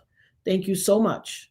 Guys, if you would be so kind to follow suit like your Nerd Herd posse and send some love your girl's way. Also, please make sure you see on the bottom of the ticker, $KAYLIGG. Show some love to your girl, your headmaster in charge, the mod of all mods, Miss K-Leg. That is her $ cash tag. Please, God shall not be mocked. Yes, Miss Kate, you too. Tell it to the people in the front and the back and on both sides. God shall not be mocked. This walking demon in the flesh had the audacity to say he compares himself to the Son of God. He can only be, he said, we used to be human, but now we God. I only can compare myself to the Son of God. The audacity, the blasphemy. Thank you so much, Auntie Leah, member for 12 months. Shout out to my boo, Auntie Leah. Auntie Leah, you got to help your girl build her subscriber count because I see your subscriber count is bananas, boo. I want to be like you when I grow up. Help your girl. And my Nisi Poo Mocha B said, it was total blasphemous. It was a totally blasphemous. He was super blasphemous. Baby, the video was out of pocket. Out of pocket. You put yourself on the cross and allowed yourself to be crucified, intimating that you were the Son of Man. You're the Son of God. Of the audacity. The unmitigated gall. Do you see what they said about how he treated his artists? They said the only thing you got from Uptown Records was an advance. And then Andre Harrell played a masterful game of making sure you got no more. He said Puffy took it to another level. Shout out to Rock On 4241 for the super sticker. For the super chat. You did not deserve any of this, Natanya. Thank you so much. Thank you for the $20 super chat. Thank you so much. I appreciate it. Shout out to Auntie Leah. Thank you, Nerd Herd. I love you so much. Keep telling the truth and I got you. Thank you for the $10 super chat. I appreciate you so much, my love. And I'm going to tell you something. You know how I feel. I've made it very plain about other content creators who have done me wrong in this space. See, I came into this knowing people will tell you they love you and they don't mean it. The ones that are like, hey, I'm your buddy. Whenever you need me, a reporter will try to get an interview for you because they want to use you for their benefit. I don't do that to people. When I have you on because I think you have something redemptive to say. I want to be able to give you the platform by which you can communicate with the public and the masses and be heard. I'm not looking at it like, well, I want what I want, but I know people came at me when I came into this YouTube scene like that. Shout out to Barbara J 5802. We love you, Natanya. Thank you so much for the super chat. I appreciate you. Thank you so much for the $10. Thank you, my love. And I love you right on back. The scary thing to me is anybody could have attended his parties and champagnes were drugged. God kept me away from those parties. Listen, I was in a lot of those parties. A lot. You are 100% right. But I told people, stay out there. You know, in the West Indies, we call it, and they had a song. No licky licky. No yummy yummy. Soon poison. No licky licky. They say you have wanga gut when you thirsty and you always want a free drink and a this and a that. Listen, a lot of people got caught out there. And shout out to, I forgot, shout out to Little Rod. Listen, that is forever going to be my brother. I have a bunch of new brothers from a different mother. Okay? Little Rod, Kirk Burrows, Capricorn Clark. I would love if I could sit in a room. If the survivors of the devil, if all of us could get together and sit in a room and have a conversation, there is some healing that needs to take place. And I would absolutely unequivocally love to sit in a room and talk to you guys. When I tell you, Little Rock, men do not come forward and say, I was violated by another man, but for the fact that it's the truth. Masculine men who have no desire to live that life, no disrespect to anybody. I have people I love who are gay. I love them. I love them. Listen, nothing in this world would separate me from them. Unconditional love. But that is something that has to be your choice. No one has a right to cast it upon you against your will and against your choice. That's what my issue is. Men had to step forward and say, I was violated. I was violated. I woke up sore and I didn't know why. Shout out to Aubrey O'Day for the person who wrote informed the police. I had to go to the bathroom and I was walking into rooms. I couldn't remember which room I came from. And I walked in the room and I saw Aubrey O'Day being violated. Where is the guy? The guy, I think his last name is Dimanche. Which part you're there? The security guard who was talking all this junk before. Oh, they trying to put me in this. It ain't true. I don't know nothing about that. It never happened. Yes, it did. Yes, it did. The young lady said she came and got you and said, oh my God, look what they're doing to her in the room. I saw blah, blah, blah. She's knocked out. He said, mind your business. But you came on this internet waxing poetically about how people trying to put you in stuff and you wasn't there. You got an alibi. You was out of town. No, you wasn't. You was there. You was there. I thought I had my phone on silent. Give me 1 second, guys. You know, I always get.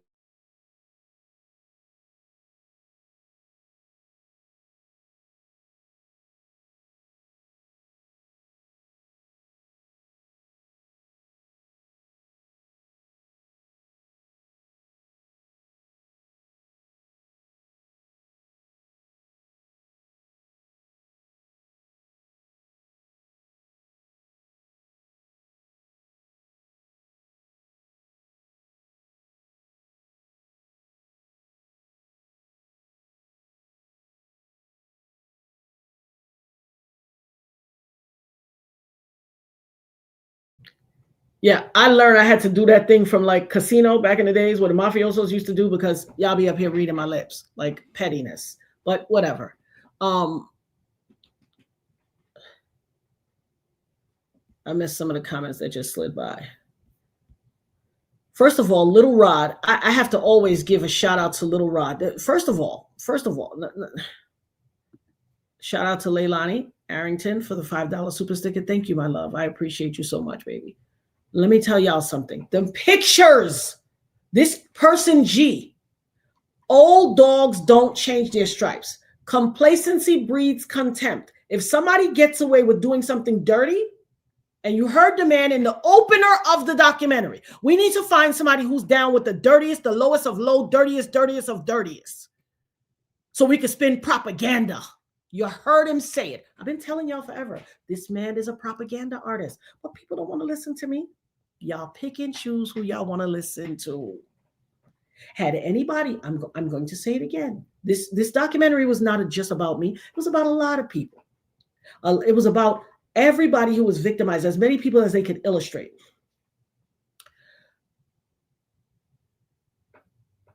If anybody listened to a lady, a little old lady who was a woman of God, a beauty salon owner, a talented vocalist who herself lost her ability to do her dream because she was struck in the face by the most powerful man in the hip hop industry. And she had not, while she was thankful she was alive and she had to take a period of healing, she didn't want to be a part of that demon industry anymore. But if I wanted to, I couldn't, because I was blacklisted, because I was up against the biggest man in hip hop, R&B, soul in the industry. You know how many, I always tell people, when you force somebody into something else, you don't get a great person that reupholsters furniture. You took away a phenomenal artist. I am, and always have been and always will be, a phenomenal vocalist. My gift is from God. My gift is from my grandmother. My granddaughter can sing. My daughter can sing. My son can sing. It's our family legacy. Make a joyful noise. This is what God blessed us with. But this demon took that from me. He took it from me. I don't want to be a part of a demonic industry, but if the industry could have redeemed itself, yeah, I'm a vocalist. That's how all of this came. Shine came to my studio session. I'm the vocalist. He came and got on one of my songs. This is about a man, a devil, stealing everybody's gifts and joys. Look at all the people that were signed to him that talked. None of them walked away with anything. You heard Kirk Burroughs said, Andre Harrell was notorious for giving you an advance and making sure you never got anything else. You heard Craig Mack's wife say, we were at the top of the realm. His face was everywhere on all the charts, all the videos, everything. And we didn't have money to get food. He went to him and said, yo, can I get some money? He had pulled out a knot, and peeled off $100 bill and gave them. What? You listen to me, Mocha. Watch everybody within the sound of my voice. So help me God. This is not 50 Cent the troll. This is Curtis Jackson, the media mogul that made this. Please do not. And we have to be able to separate things. We cannot say, oh, I didn't watch it because, 50 Cent be trolling people. Listen, 50 Cent does not just be trolling people. If 50 Cent makes an example out of somebody, there is an unspoken thing that you don't know that makes that connection. The reason he appeared to be just trolling Puffy was because Puffy likes to steal what people have. Now, you don't possess anybody, but if you find somebody that you love and you're building a relationship with them, and this diabolical man seeks to sneak in and snake you and get your woman, it's because he's an insecure piece of trash. And that's what he did for 50 Cent. 50 Cent's baby mother became one of Puffy's sex slaves, if you want to call it that, or whatever you want, whatever you want to call it. He went after everybody's woman. This meant war. You weren't just destroying their relationship. This is this man's child's mother. She is intrinsically tied to him for the rest of his life. That is hurt, and hurt people will hurt people. Y'all call it trolling. This man calls it recompense. Because if you step in and you do something, you get the life you entitled to. May you get what you deserve. And God said, vengeance is mine. But baby, God saw fit when the devil tried to take out a young man named Curtis Jackson many moons ago in Queens, run up on him and let off 9 in him. And this man survived and used that pain and repurposed it to be able to create something amazing that employs many people, that gives many people careers and opportunities, and gives us an amazing power universe that we all love and watch and all this stuff. He employs an ecosystem. 50 Cent, Curtis Jackson is an ecosystem. He might troll a few people, but trust me, there is something you don't know about it. So it looks like trolling to you when it's really, God said the battle is not yours, it's mine. But if you save me, then you save me for a time such as this. and to mete out a level of recompense that the person deserves. Does anybody, what you call trolling, does anybody say he don't deserve what Mr. Curtis? Listen, I can't even call him 50 cents. He did such a masterful job. I got to put respect on him and Alexandria Stapleton's name. That's Mr. Jackson and Mrs. Stapleton. They deserve respect. Respect. Not all them other puppet show, all those other documentary filmmakers did, including the one I was in. They make a mockery. They wanted to put people on. Listen, none of those other people gave a damn about any of the survivors. Let's just put that on. They wanted to make a show. How would them come up with this a puppy show? Them a puppy show maker. No other documentary can be even considered. You can't even take it serious. You can't. Like I say, it is the comparison between power and empire. One was a mockery full of hyperbole and foolishness, and the other one was a show about the culture that illustrated life like it really was. And imagine how Capricorn Clark felt when she's in her house. You heard what she said. Apparently, this was a time when Cassie had gone away and was living her life. And he called her out to come on a trip. And they had this open thing. So she believed she could be with somebody else. She moved on. She said to Capricorn Clark, is it okay if he goes hiking with us? You don't say, is it okay if somebody goes hiking with us, if you believe that you're in a committed relationship with someone, whether they're a demon or not. You don't. When she said, is it okay? Capricorn was like, oh my God, because she had been around this devil enough to foreshadow this is not going to turn out well. And as soon as he found, how come he could sleep with everybody under the sun, but nobody can go and do what they want? And as a side note, somebody needs to investigate all these judges that have thrown out everybody's case and let this man get away with so much, because he's gotten away with way too much. Steve Stout, look yourself in the mirror, brother. You need to look yourself in the mirror. Had you made him pay the price, and I don't mean the lick of 500 toes away you get.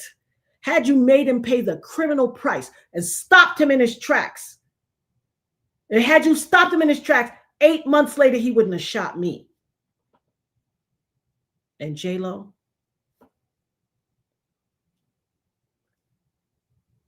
I'm still on your ass. Please know that forever until I meet my maker.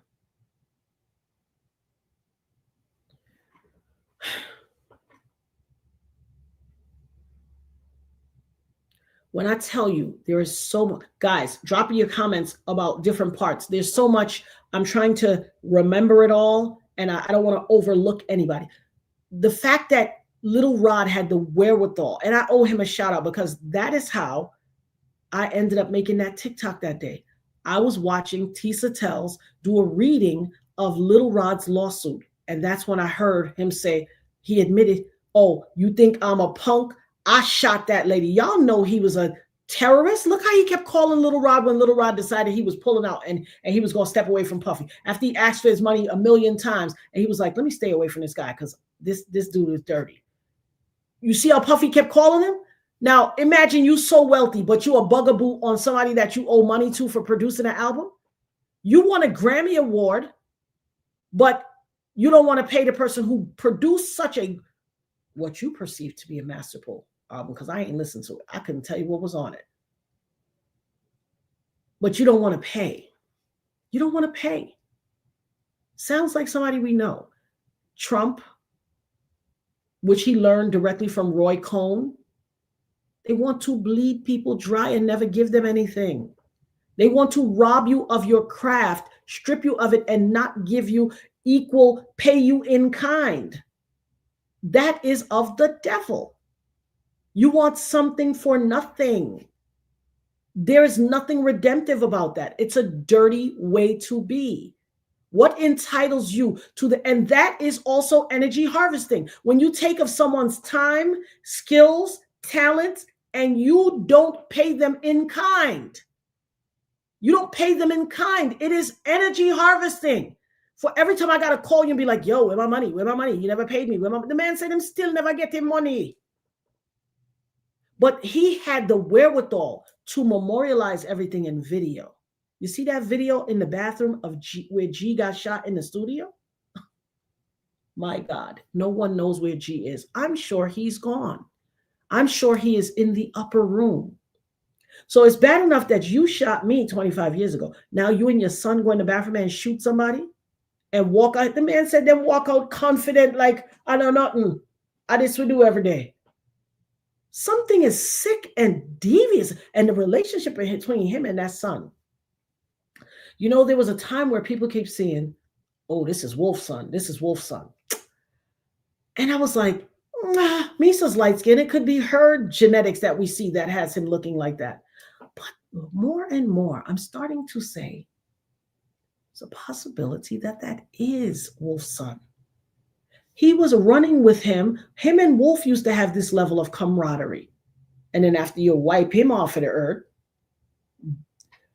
allegedly, indiscriminate through a series of events, giving the word so that other people can cacao, according to Big Meech and what they say. They, the culture, the word, the streets, everything.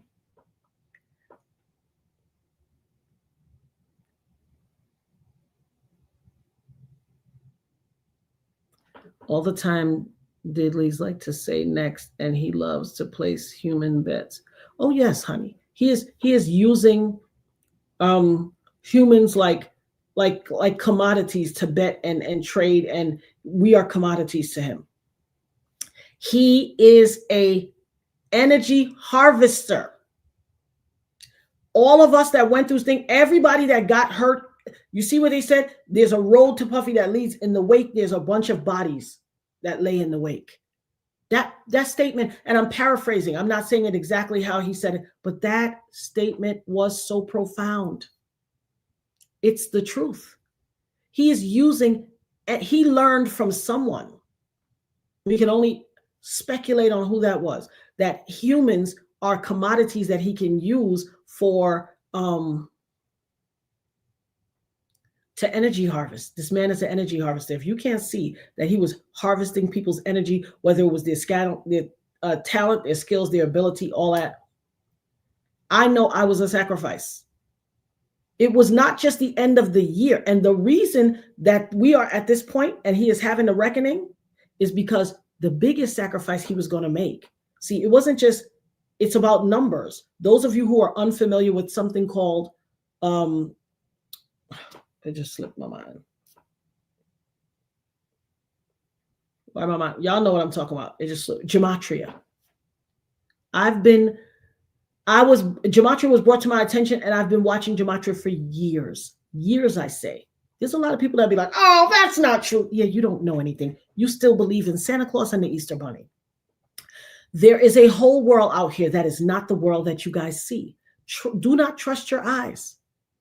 They are lying to you. I'm telling you, there's other stuff going on. Most of you are not awake.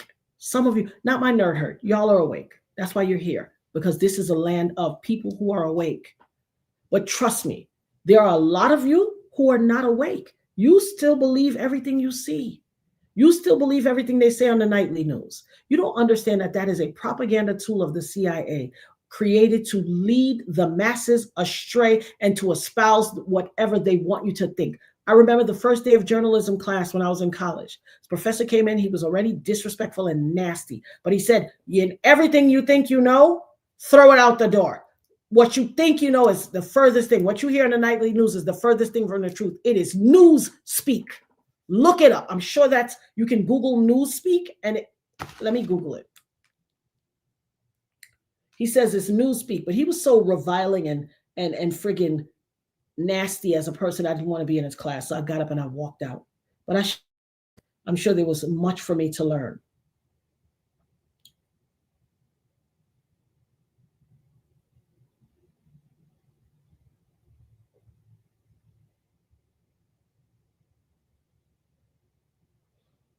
News speak, which is, oh, you see what I said? News speak. Come on.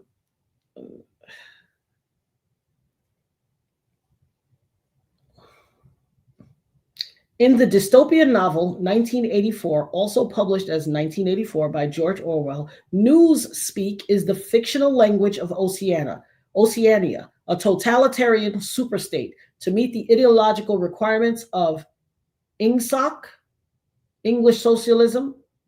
In Oceania, the party created Newspeak, which is controlled language or simplified grammar and limited vocabulary designed to limit a person's ability for critical thinking. The Newspeak language thus limits the person's ability to articulate and communicate abstract concepts such as personal identity, self-expression, and free will, which are thought crimes, acts of personal independence that contradict the ideological orthodoxy of INGSOC, collectivism.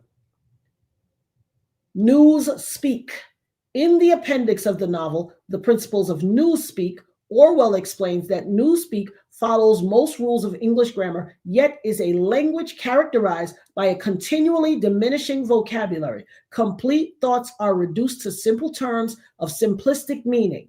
The political contractions of Newspeak, INGSOC, English socialism, Mini-True, Ministry of Truth, Mini-Plenty, Ministry of Plenty, are similar to Nazi and Soviet contractions in the 20th century, such as Gestapo, which is the Gestamin Stapolosi, Politburo, Political Bureau of the Central Committee of the Communist Party of the Soviet Union, Cointerm, Communist International, Kolshok, Collective Farm, and Komsomol, Communist Youth Union. Newspeak contractions usually are syllabic abbreviations meant to conceal the speaker's ideology from the speaker and the listener. Okay? When he said Newspeak, I said, I got to look that up. But I knew all the acronyms are Newspeak. Exactly, Clark. Clark. It is to a system of words, contractions used to spew propaganda and espouse a point of view that they want you to think.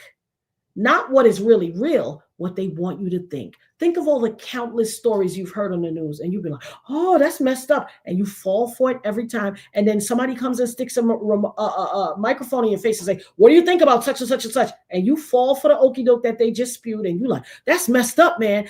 This black on black crime. All of that is newspeak. All of that is propaganda and trash.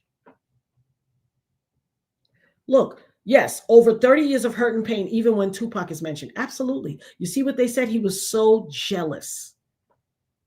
He was so jealous of Tupac. So jealous of Biggie. Look, nonetheless, all Geminis.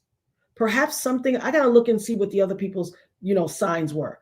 Because he has a habit of, the people he tried the hardest to, the energy, because humans are energy. The energy he tried to catch in a bag or catch in a bottle and screw on the top was Tupac and Biggie and countless other people, all of which are Geminis, like me. We are an enigma. Geminis are brilliant. They are expressive. They are not afraid to state their case. We're not afraid. There's something unique and enigmatic about us. And he was, for some reason, attracted to that. And he hated the relationship with Biggie. He hated the relationship between any two people. Anybody who was a union, he broke them up. He put Faith together with Biggie to break up what Biggie and Little Kim had. I'm telling you. I'm not telling you what I think. I was around. I was there. I'm of Brooklyn, of the culture of that time. I was there. He put Faith with Biggie. He gets to know you. He finds out your insecurities. He finds out what makes you tick. And then he manipulates it and uses it against you. So he will place people in your circumference because he wants to put together someone he controls. So he controlled Faith. Faith wanted to sing and be a star. She was talented. but he had her writing for Mary and writing for all these different people. She was a writer, even though she was a talented singer. He controlled her until he got her in a position where he could control her. He put her with the biggest, hottest artist out, Biggie. You know what Nirvana said? She was like, wait a minute, he signed him in 92 and his song didn't really come out until 94? He was like, so wait, Biggie only had 2 real years? Yes. Biggie only lived 2 years of his celebrity because it was the end of 92. And the industry is set up two quarters are for creation and putting out work, and 2 quarters is for recouping. So you might put out in the first and the third quarter and recoup in the second and the fourth quarter. And if you get signed when it's recoup time, your stuff is not out. You got to wait. She said, wait a minute. Biggie was able to achieve all of this greatness and have this litany and legacy of musical genius that has spanned 30 years post his life. And he only did it in 2 years. And he was 20 something, like 24. All of these things need to be taken into consideration. This man found the best and the brightest talents out there and harvested their talent and their energy for his purposes. He robbed them all. Where is this redemptive grace that society keeps giving him? The jurors were enamored. He robbed them all. You heard what one of the statements, I think it was Kirk Burroughs that said, all those name changes are attached to very dirty, dastardly, deadly things. Every time, and I've told y'all that over and over again. Go look at my old videos. Every time this man's name changed, somebody dropped. Every time his name changed, somebody dropped. You heard out of his own mouth, he said, after those 9 City College people died, I became even more famous. This man said this of his own mouth. This wasn't nothing somebody said. This is not a narrative somebody gave. He said it of his own mouth. He enjoyed it. You know what Kirk Burroughs said? His mother was like, oh my God, you left school and you're going into this music industry and this tragedy has happened. Oh my God, are you making the right choice? You heard what Kirk Burroughs said? And this is not the first time. Lots of people have said this before. He turned around and called his mother a B, shut up, bitch, and slapped her. His mother, when she said to him, did you make the right choice of leaving school to come into this industry? Come on, man.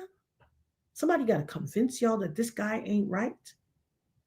Meanwhile, I got people trying to come into my chat and thinking they're going to flex on me. You can't flex on me, baby. I faced the devil and won. What can you tell me? You cannot tell me anything.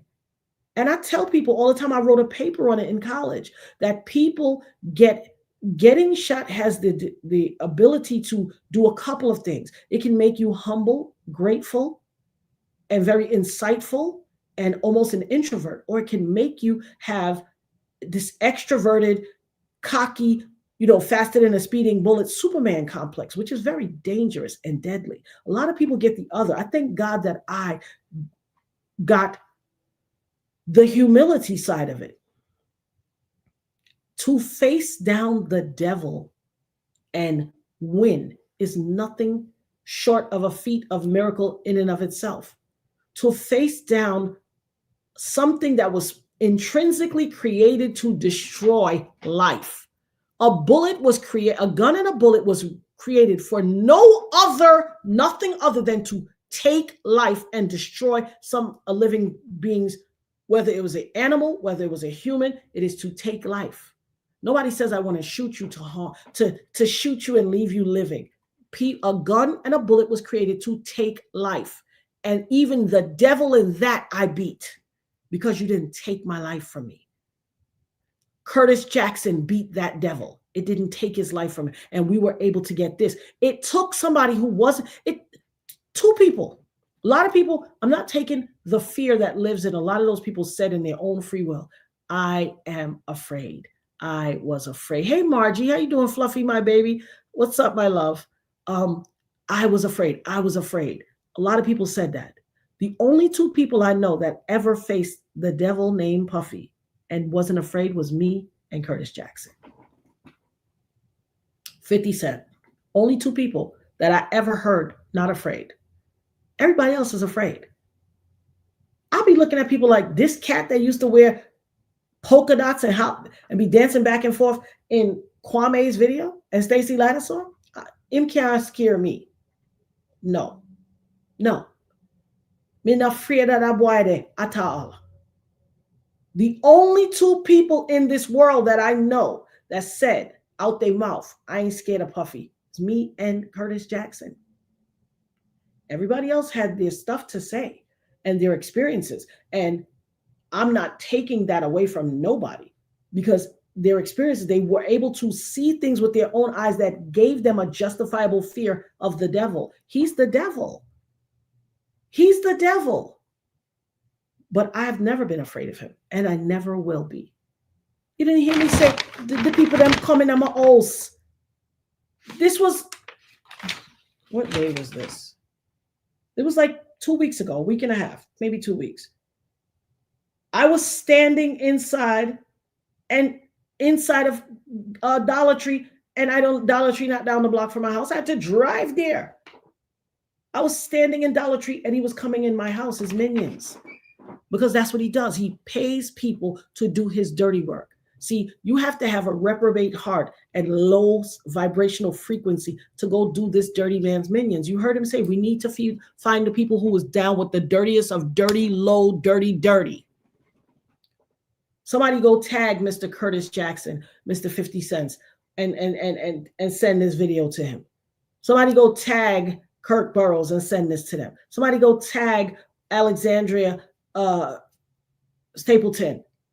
Somebody go tag Mark Curry.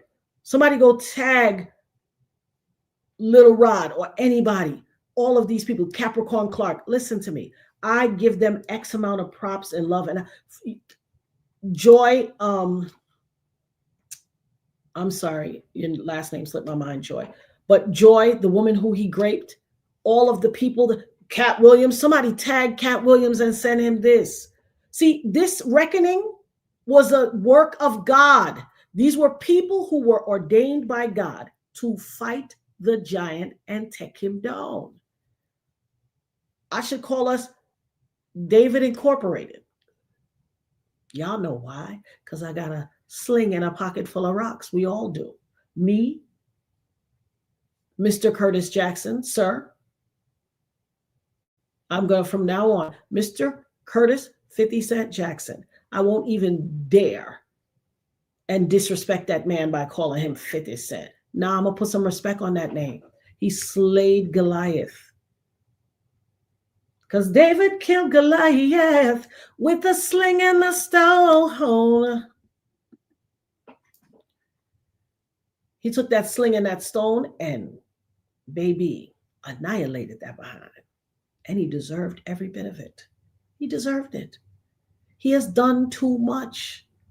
See, it's still folly for people to go and say, oh, let me watch this documentary. But when you have lived it, when this thing has intrinsically touched your life in a firsthand way, baby, it's not a nice thing. It's not a nice thing. I'm going to tell you, it really is not a nice thing. Shout out to Rock On for the $20 super chat. My child was almost unalive too. I pray my child can be strong like you someday. And your child is strong like me. Your child, continue to support your child. To God be the glory that your child survived. The indignity of that. Continue to hear your child. You know, something that was done to me by people that I love, by people that look like me, that they kept saying, oh God, you told us that story 10 times. How many times you gonna say, okay, you're happy you're alive? What, you wish you was dead? Like, don't do that. All that gaslighting. People that have endured a traumatic event need the comfort, the space, and the support to speak when they speak. And sometimes it's not always going to come out like, hey, I need a hug. Sometimes it's going to manifest as rage. Sometimes it's going to manifest as yell or a get away from me or don't touch me. When someone has abused you, when someone has violated your skin, when someone has violated your flesh, it feels like war. And sometimes there was an old song. I talked about it in the beginning of my YouTube career. The song was, you always hurt the one you love the one you shouldn't hurt at all, because it's safe. It is safe to hurt the one that look like you, that you're connected to, because you know somewhere down the line they're going to forgive you. Now, is it just? Is it fair? Is it right? It's different than somebody who's experienced trauma. Someone who is, experienced trauma, someone that has PTSD, they're going to be very raw and very sensitive. And they may not always hurt people. Sometimes they put that internally and hurt themselves. They sabotage themselves. They prevent themselves from advancing. They suffer from, I told you that I suffered for years from survivor's guilt. Did I want to be alive? Am I happy I'm alive? Absolutely. But I was rocked with survivor's guilt. Like, but why did I survive? If God forbid, if somebody was walking down the street and tripped on a rock and fell and hit their head and was unalived, I was tormented. Because I was like, how come I get to survive and they don't? I was tormented. I was supposed to be at the City College thing. When I think about the parallels and how much times it's disturbing to my soul. It is disturbing to my soul. Disturbing. The countless times where I intersected with this devil. Shout out to Rock On. Welcome to the family, brother or sister. Welcome to the family. You are now a Nerd Herd cousin. And the official welcome of the Nerd Herd is, let me hold $1. Because that's how you could greet your cousins. Thank you so much for being a member. Yes, it causes people to have triggers, big time. What up for Sean? Hey, baby, how you doing? Oh, thank you, my love. I appreciate that. Let me put that on the screen. Rock On said, I feel I can learn from you. Thank you so much. I appreciate that. That's my objective here. I didn't come to YouTube like, oh, I'm going to be a content creator and an influencer and I'm a celebrity. No, I tell people walk up to me all the time, oh, you're a celebrity. No, I'm not. Furthest thing from it. I have no desire. I'm not a celebrity. I am a woman. I am a gift of God. My name is Natanya. Natanya means gift of God. I ask my mother all the time, where did you get that name? She has no clue. None. It's not a common name, but God saw fit to put that in the intersection of me in gestation and my birth, and she gave it to me, and I was adorned, anointed with gift of God, and my life has exemplified that. My life has exemplified that. What did I spell? Hey, joy to the world. Hey, my love. Thank you, Fashawn. I appreciate that. Fashawn said, I am so glad you are on video speaking. Queen, you are a beautiful spirit that encourages many people. Thank you so much, my love. I appreciate that. To God be the glory for it all. To God be the glory for it all. I have no option but to give this documentary the respect and the level of adulation that it is entitled to. They did the work, the cinematography, the choices of songs, the musicality behind words at certain points. When people were telling certain profound moments in the documentary and the crescendo that was building in the songs they chose, like, this is a work of art. I will watch this 1,000,000 times and never, I will watch this 1,000,000 times and never tire, because this is what it looks like when it's done right. People need to friggin' ascend themselves to wanting to do things right. Let's not be the breaking newses of the world. We have enough of those. Take it. We have enough of those in the world. Race to be right and say all measure of tomfoolery just because your only objective is to get it out first.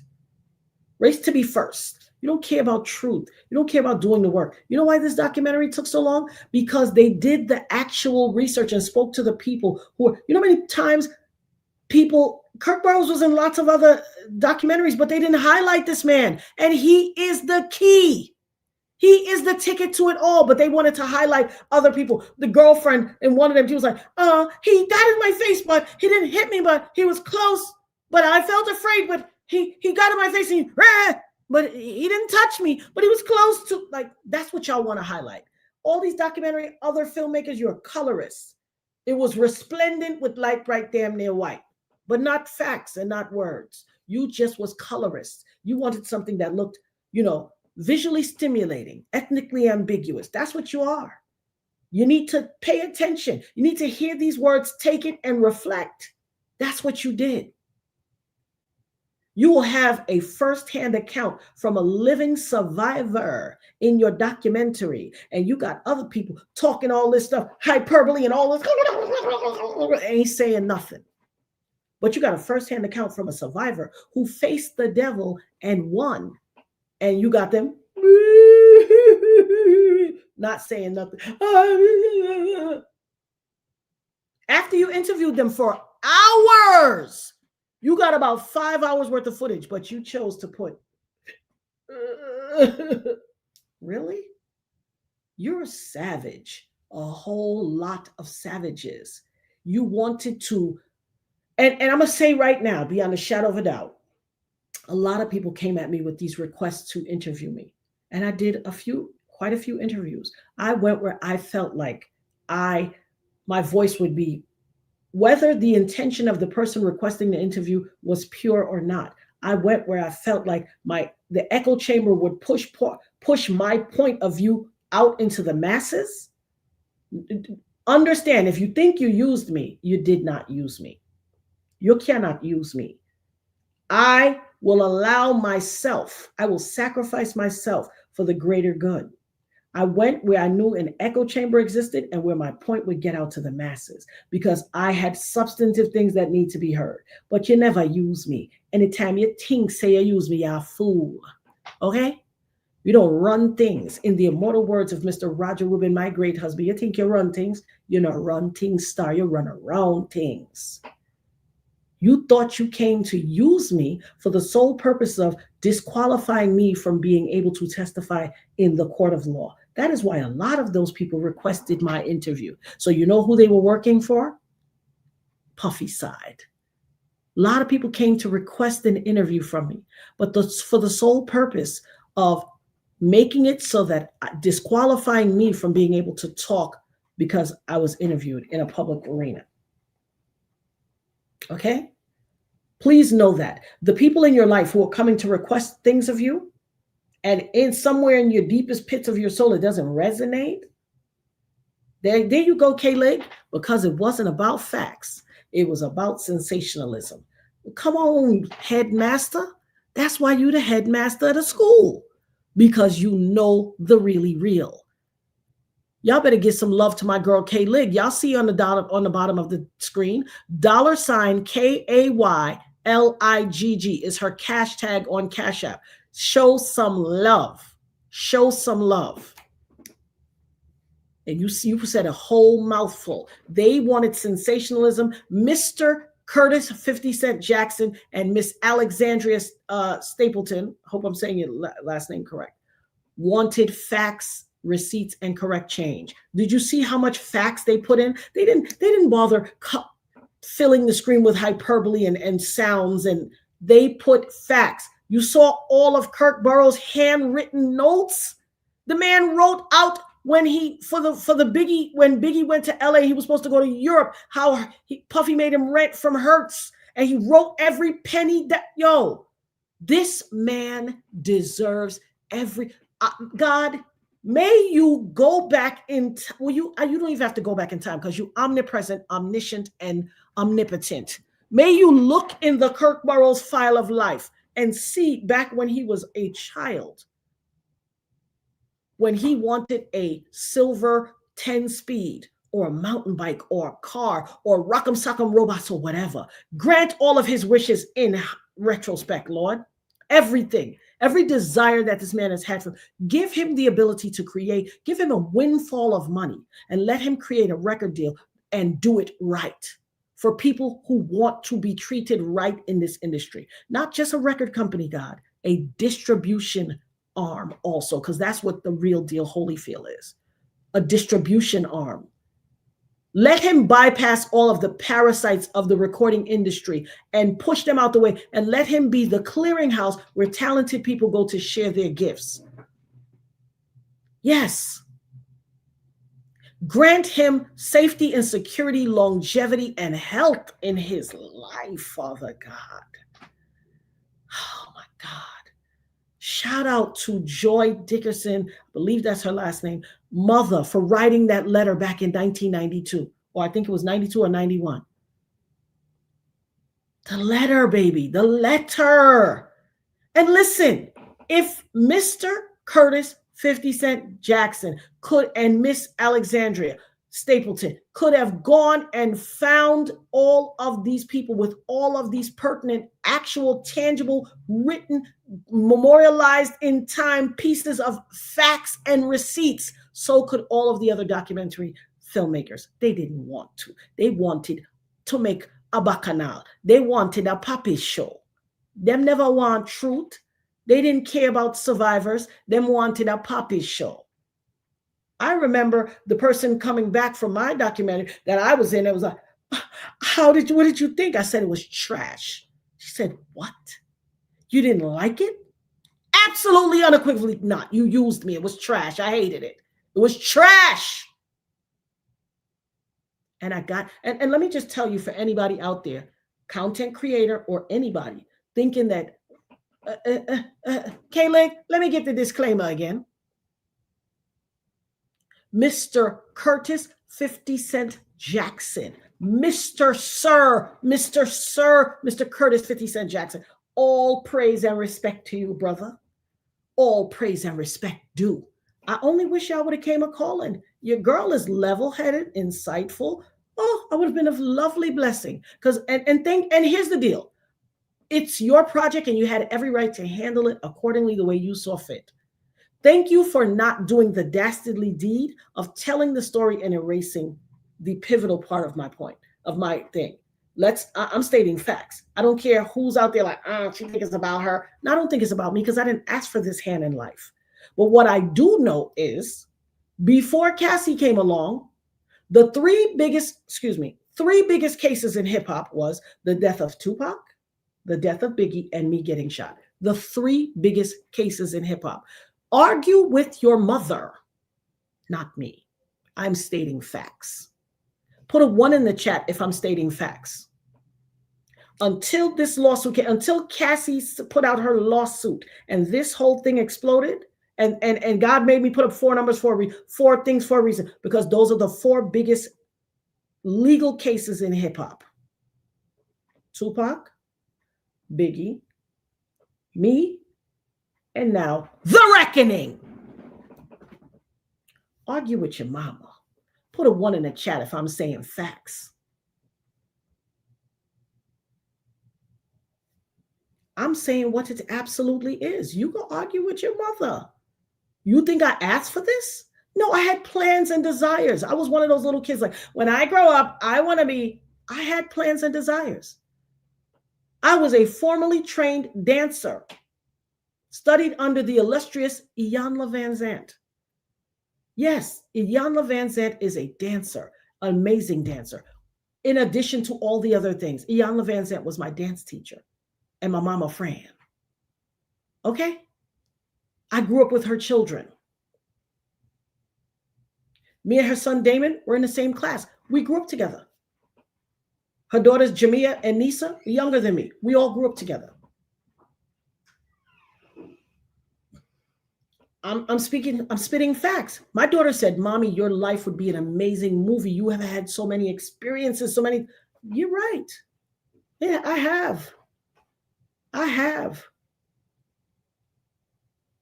When I tell you, Mr. Curtis 50 Cent Jackson and Alex, can you bring me my notebook, my love? Because I know I probably had a couple of things on my notebook. Shout out to the Dopest show producer, y'all. She home from school. Your girl is a student.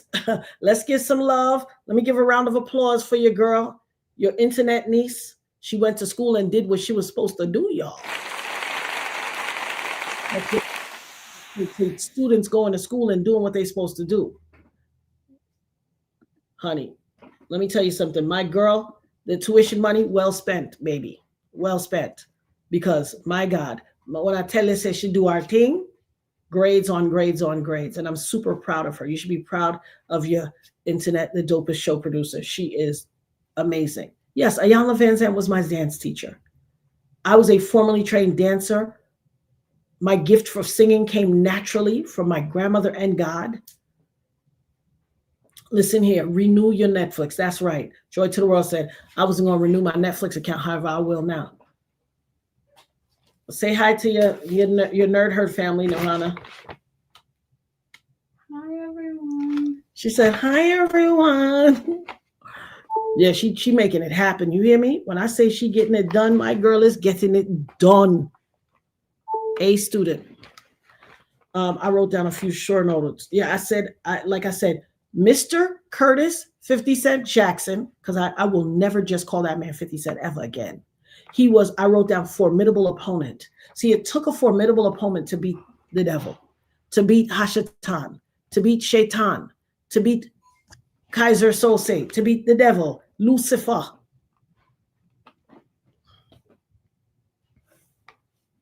Alexandria Stapleton, Miss, I don't know if you're married, Miss Alexandria Stapleton, ma'am. Mr. Curtis 50 Cent Jackson, sir. Always. Mr. Kurt Burrows, sir, my brother forever.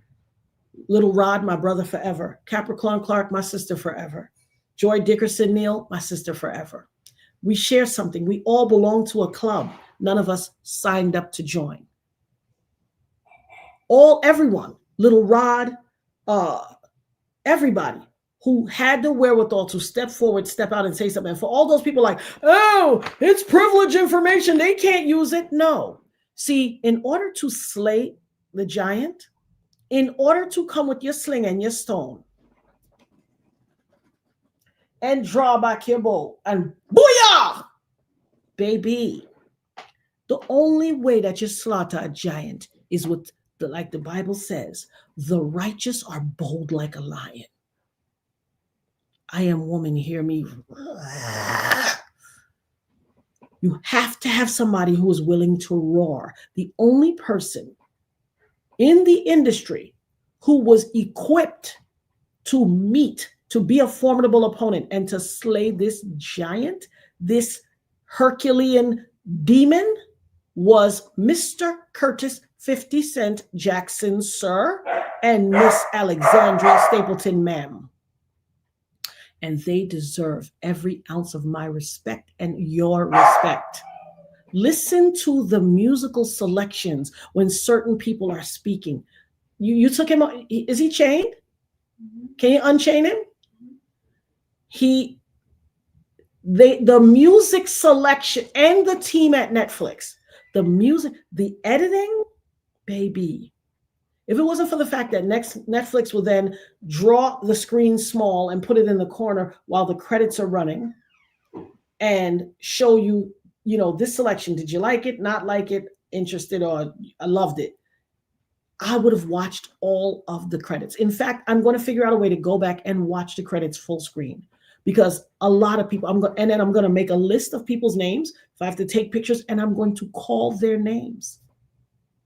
We have to say their names, baby, because this was a team effort. And when I tell you, say the team them represent, oh my God.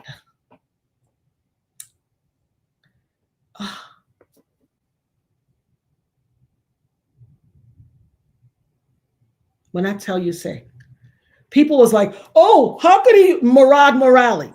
Listen, I know there's a lot of content creators that is scallywags. Listen, hey, come on. Why you do that, Kobe? Hey, y'all, the dopest dog, he be on one. Say hi. Come here, Kobe. See how he jumped up? Say hi. Put your paw up. Put your paw up. See his paw? Okay, get out of here. Go with Vanna. Vanna, take him upstairs. He's still standing up here. You want to go on? Y'all should see him. Vanna had this little t-shirt, a little crop top t-shirt, and I put it on him. It is so funny. Call him, Nirvana, because he's about to start knocking things down on my... Go to Vanna. Go your sister. Vanna's calling him. Call him again. Go with Kobe. Go with Vanna. You're going to knock this glass down. Why did I unchain him? Go, Kobe. Make him chase you. Say, come on, Kobe, let's go. Yeah. Sorry, y'all.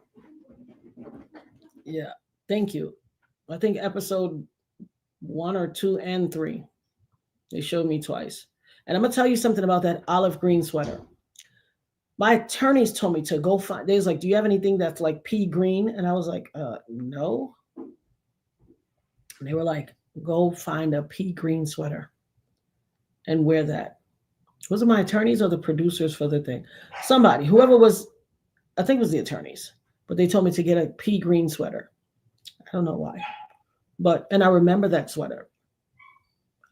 Do you know how triggering it is for me to see my face wrapped up? That was not long after I got shot. That was literally, I might have been out of the hospital. It wasn't long. I had to make up my face. Like, I had black eyes. You couldn't see it right there, but I had to make up my face because I had black eyes. And I was in the beauty industry. I'm a woman. You still want to, in spite of a traumatic event you endured, and perhaps maybe I should not have put on makeup to cover the black eyes. Maybe I should have let the whole rawness of what my face looked like show.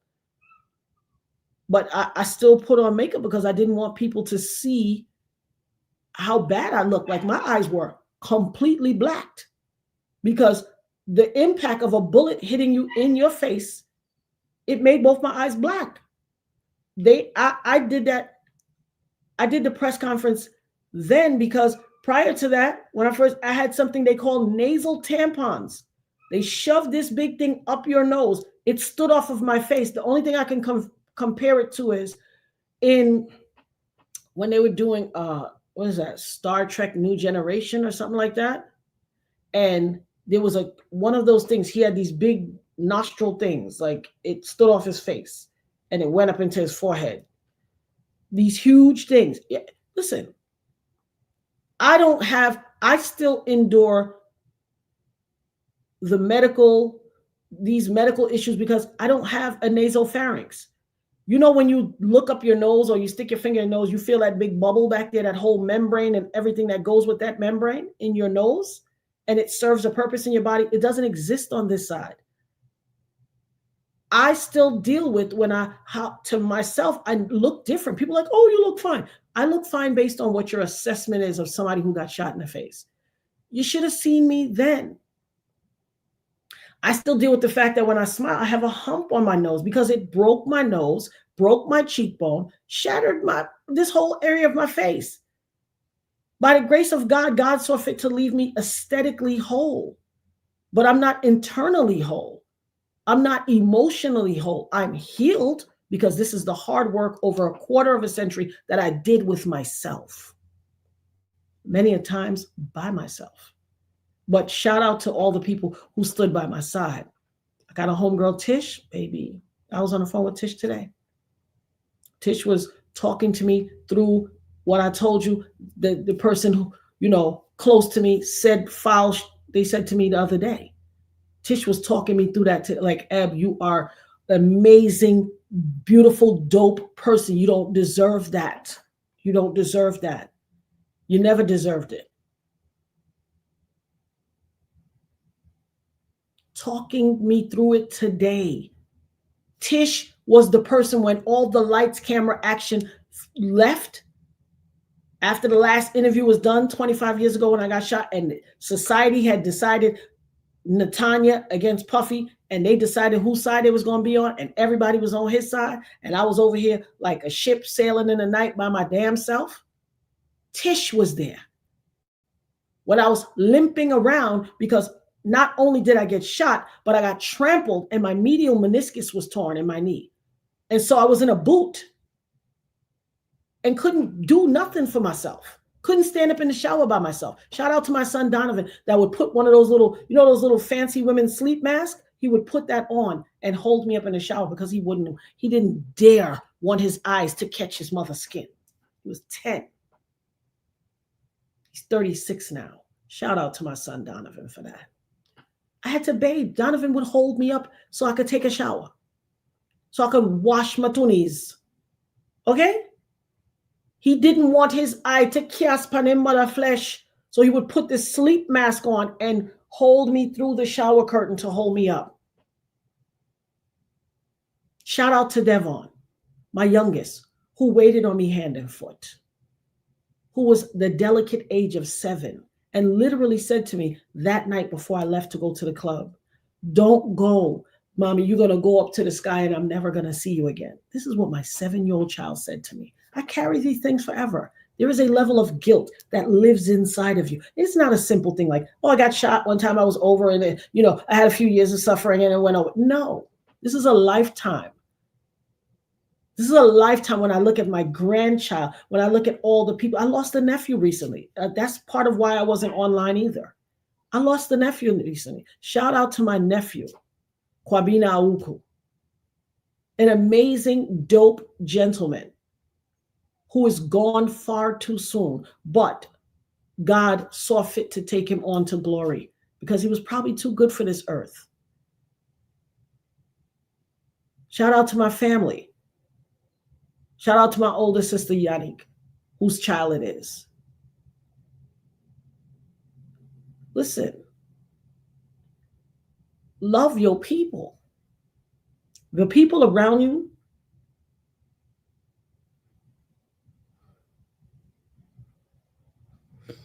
as much as I'm extolling the virtues of this live, let me tell you something. My nephew Kwa, right before he passed away, right before he had a tragic accident, he graduated from chaplaincy school. Okay, he became a chaplain, ordained chaplain. Not that long after that, he lost his life. Young, gone from this earth far too soon. There's so much more he could have done and blessed this world. Listen, life is not promised to anybody.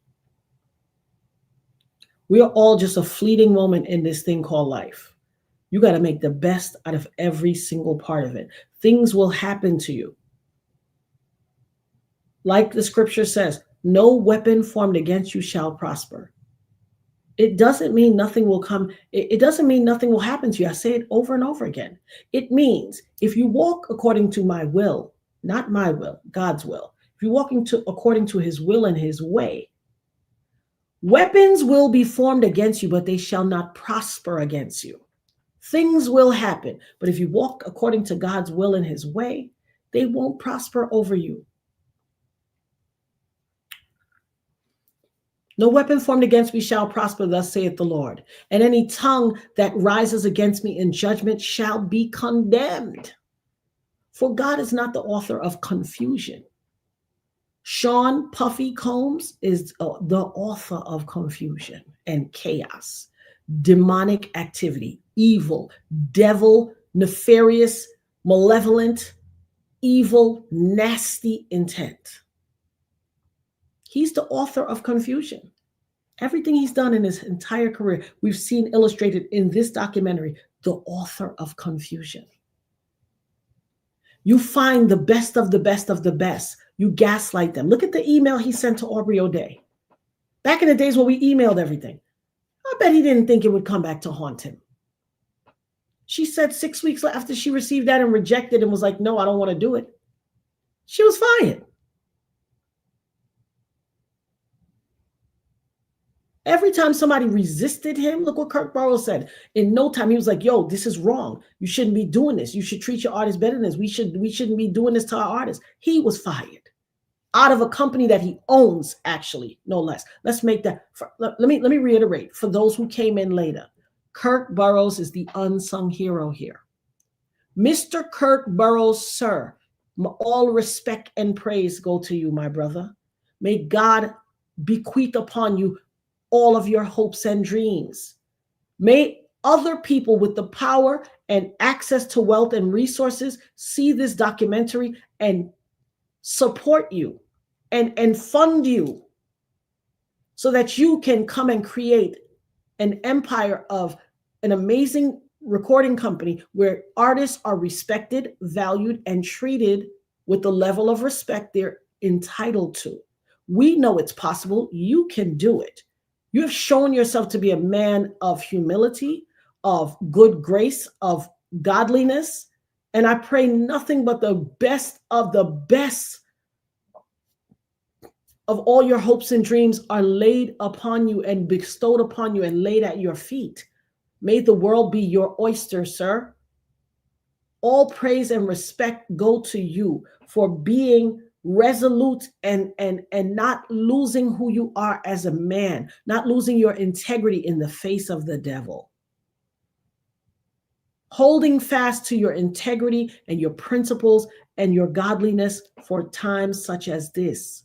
May every hope and dream you've ever had, I don't care if it was a Spider-Man for Christmas or what, or $10 from the Tooth Fairy, may God go back and fulfill every single wish, dream, hope, prayer you've had in your entire life.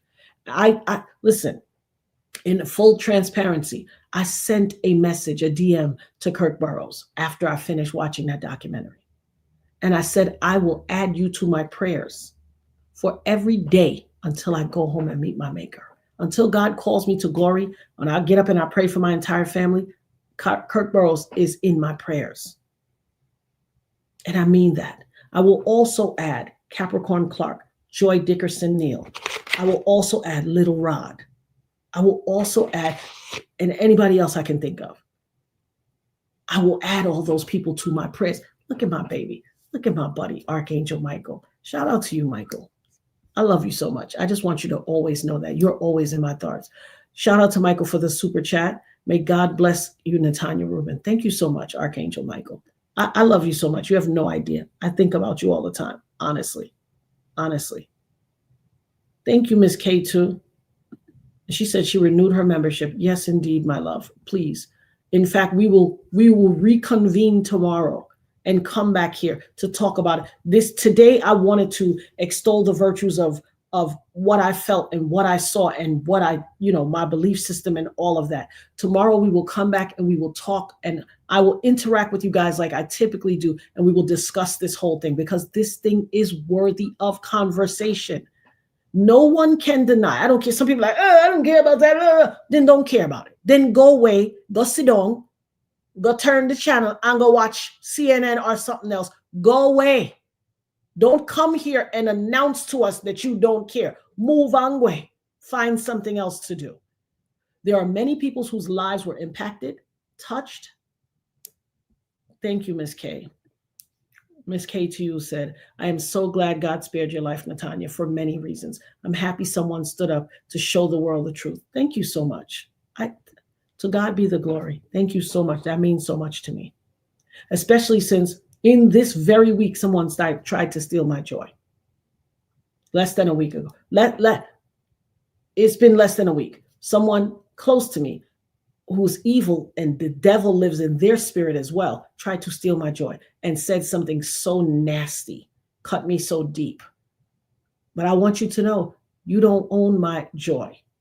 You don't have no dominion. I declare and decree in the ever-loving name of Yeshua, the Christ of Nazareth, the blood of Yeshua. I am anointed and chosen. I am called, chosen, and anointed. My name is gift of God.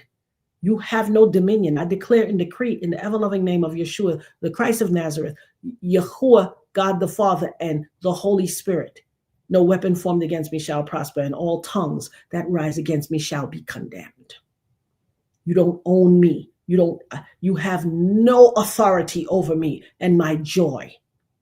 You may have caused me to slip and have to serve you up some lip service, but I take back my power. I reclaim my words from you. And what I offer you is, may God bless and keep you. I reclaim my authority and my power and my words from you. You don't deserve my words. You don't deserve my energy. And that is why I took my energy and my child and I removed myself, because you are not entitled to my joy and my peace, my autonomy, my sovereignty, my anointing, my chosenness from God, my calling. You're not entitled to it. I know you would love to take a slice, but you cannot. I rebuke you back to the depths of hell from whence you came, never to return again. For I'm a child of God, covered and anointed by the blood of Yeshua. You have no dominion over me. I cast you back into the sea of all things nefarious in the depths of hell. And I am very sorry, but that is what you deserve.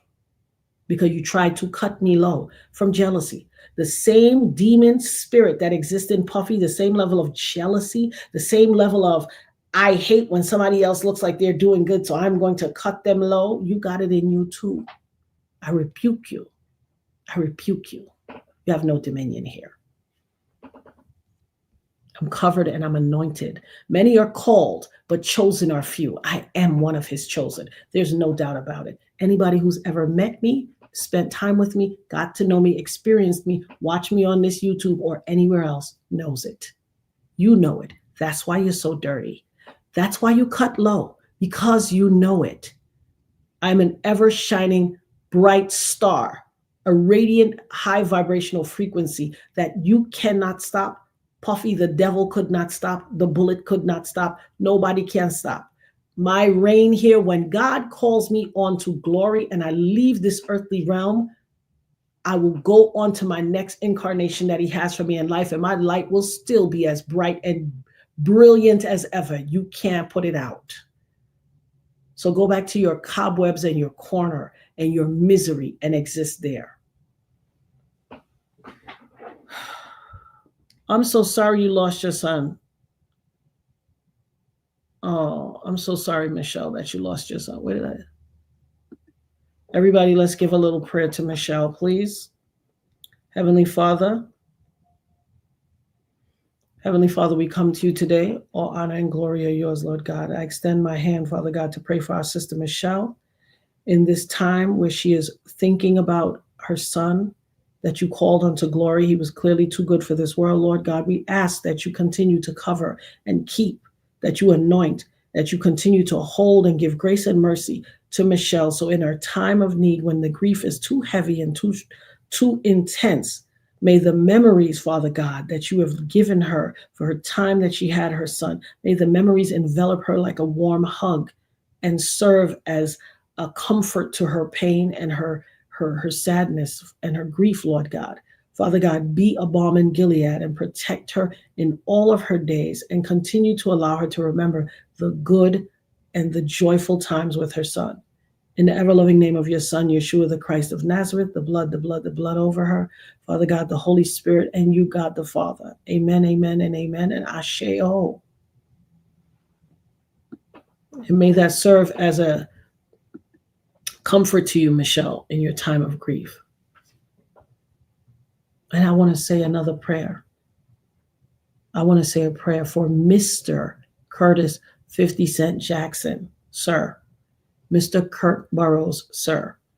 Miss Alexandria Stapleton, sir. Ma'am, excuse me. Mr. Little Rodney Jones, sir. Miss Capricorn Clark, ma'am. And everybody else, anybody's names I'm forgetting, charge it to my head and not my heart. I pray for your peace and your comfort. I pray for your relief from the grief that you experience. And I wouldn't even tell God to take your grief away, because some of that grief drives us. And so I would not relieve you of it. But for every tear that was shed, may we get the recompense of 1,000,000 to 1.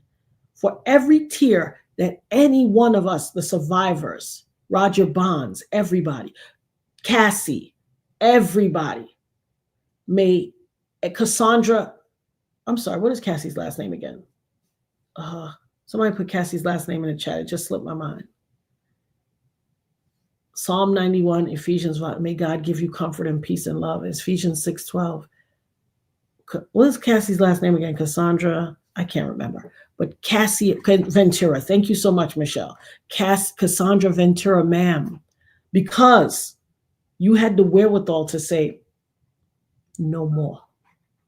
You had the wherewithal to reclaim your power. God, blessings and favor upon your life, all of you. If I missed somebody's name, Aubrey O'Day, even Kalena, I wanted to give also Notable mention to Kalina. I'm sorry you had to endure that. I know that there was a time, especially, it was a little sketchy for a minute, sis. I was like, but I will not stand in judgment of you. I understand that things were happening and that you were going through and that you were under the effects of mood altering substances. I want to give you honor and grace and prayers for your ability to, one, get yourself cleaned up, two, to come forth and do what was right and speak forth the truth and play your audio proof and your messages and cry aloud and spare not. I'm proud of you, sis. Because for a minute, I was like, but you got it together. And I want to give you props for that too, because you too were a victim. See, anybody who desired to come and sing, and Babs, thank you for coming forth and speaking. And for all of those who can't come forth and speak or have spoken and didn't feel like they could talk at this time, some of you are still under his spell. It's called Stockholm Syndrome. There are a few people that, Chopper and all them, they talked before in other things and on other interviews, and they still harken back to, he's a good dude, and then they tell you 10 stories of negative shit he did, and then they'll harken back to, but I still got to give him props, he's a good dude. No, he is a devil, and anything he did good was purely for the purposes of manipulation so that he could groom you to then strip you and harvest your energy. Energy harvesting comes in a whole lot of different ways, and trust me, just not unlike me being a sacrifice. See, the reason that he is, I'm going to say a very profound statement, and then I'm going to call it one because it's 2 hours and 41 seconds. I'm going to say a profound statement. And God put this on me. God put this on me. I went through a range of emotions. I was crying, screaming at the top of my lungs, laughing, all types of stuff throughout this entire documentary. I went through the range of emotions. My daughter was coddling and cuddling me like I was a child on her shoulder, holding my hand. It's going to be okay, mommy. It's going to be okay. I had family members, honey, people close to me that after I got shot, bought their husband a Sean John coat. I had family members that went to the Puff Daddy and the family reunion tour. I ain't saying nothing that ain't the truth. God called me to be a truth teller.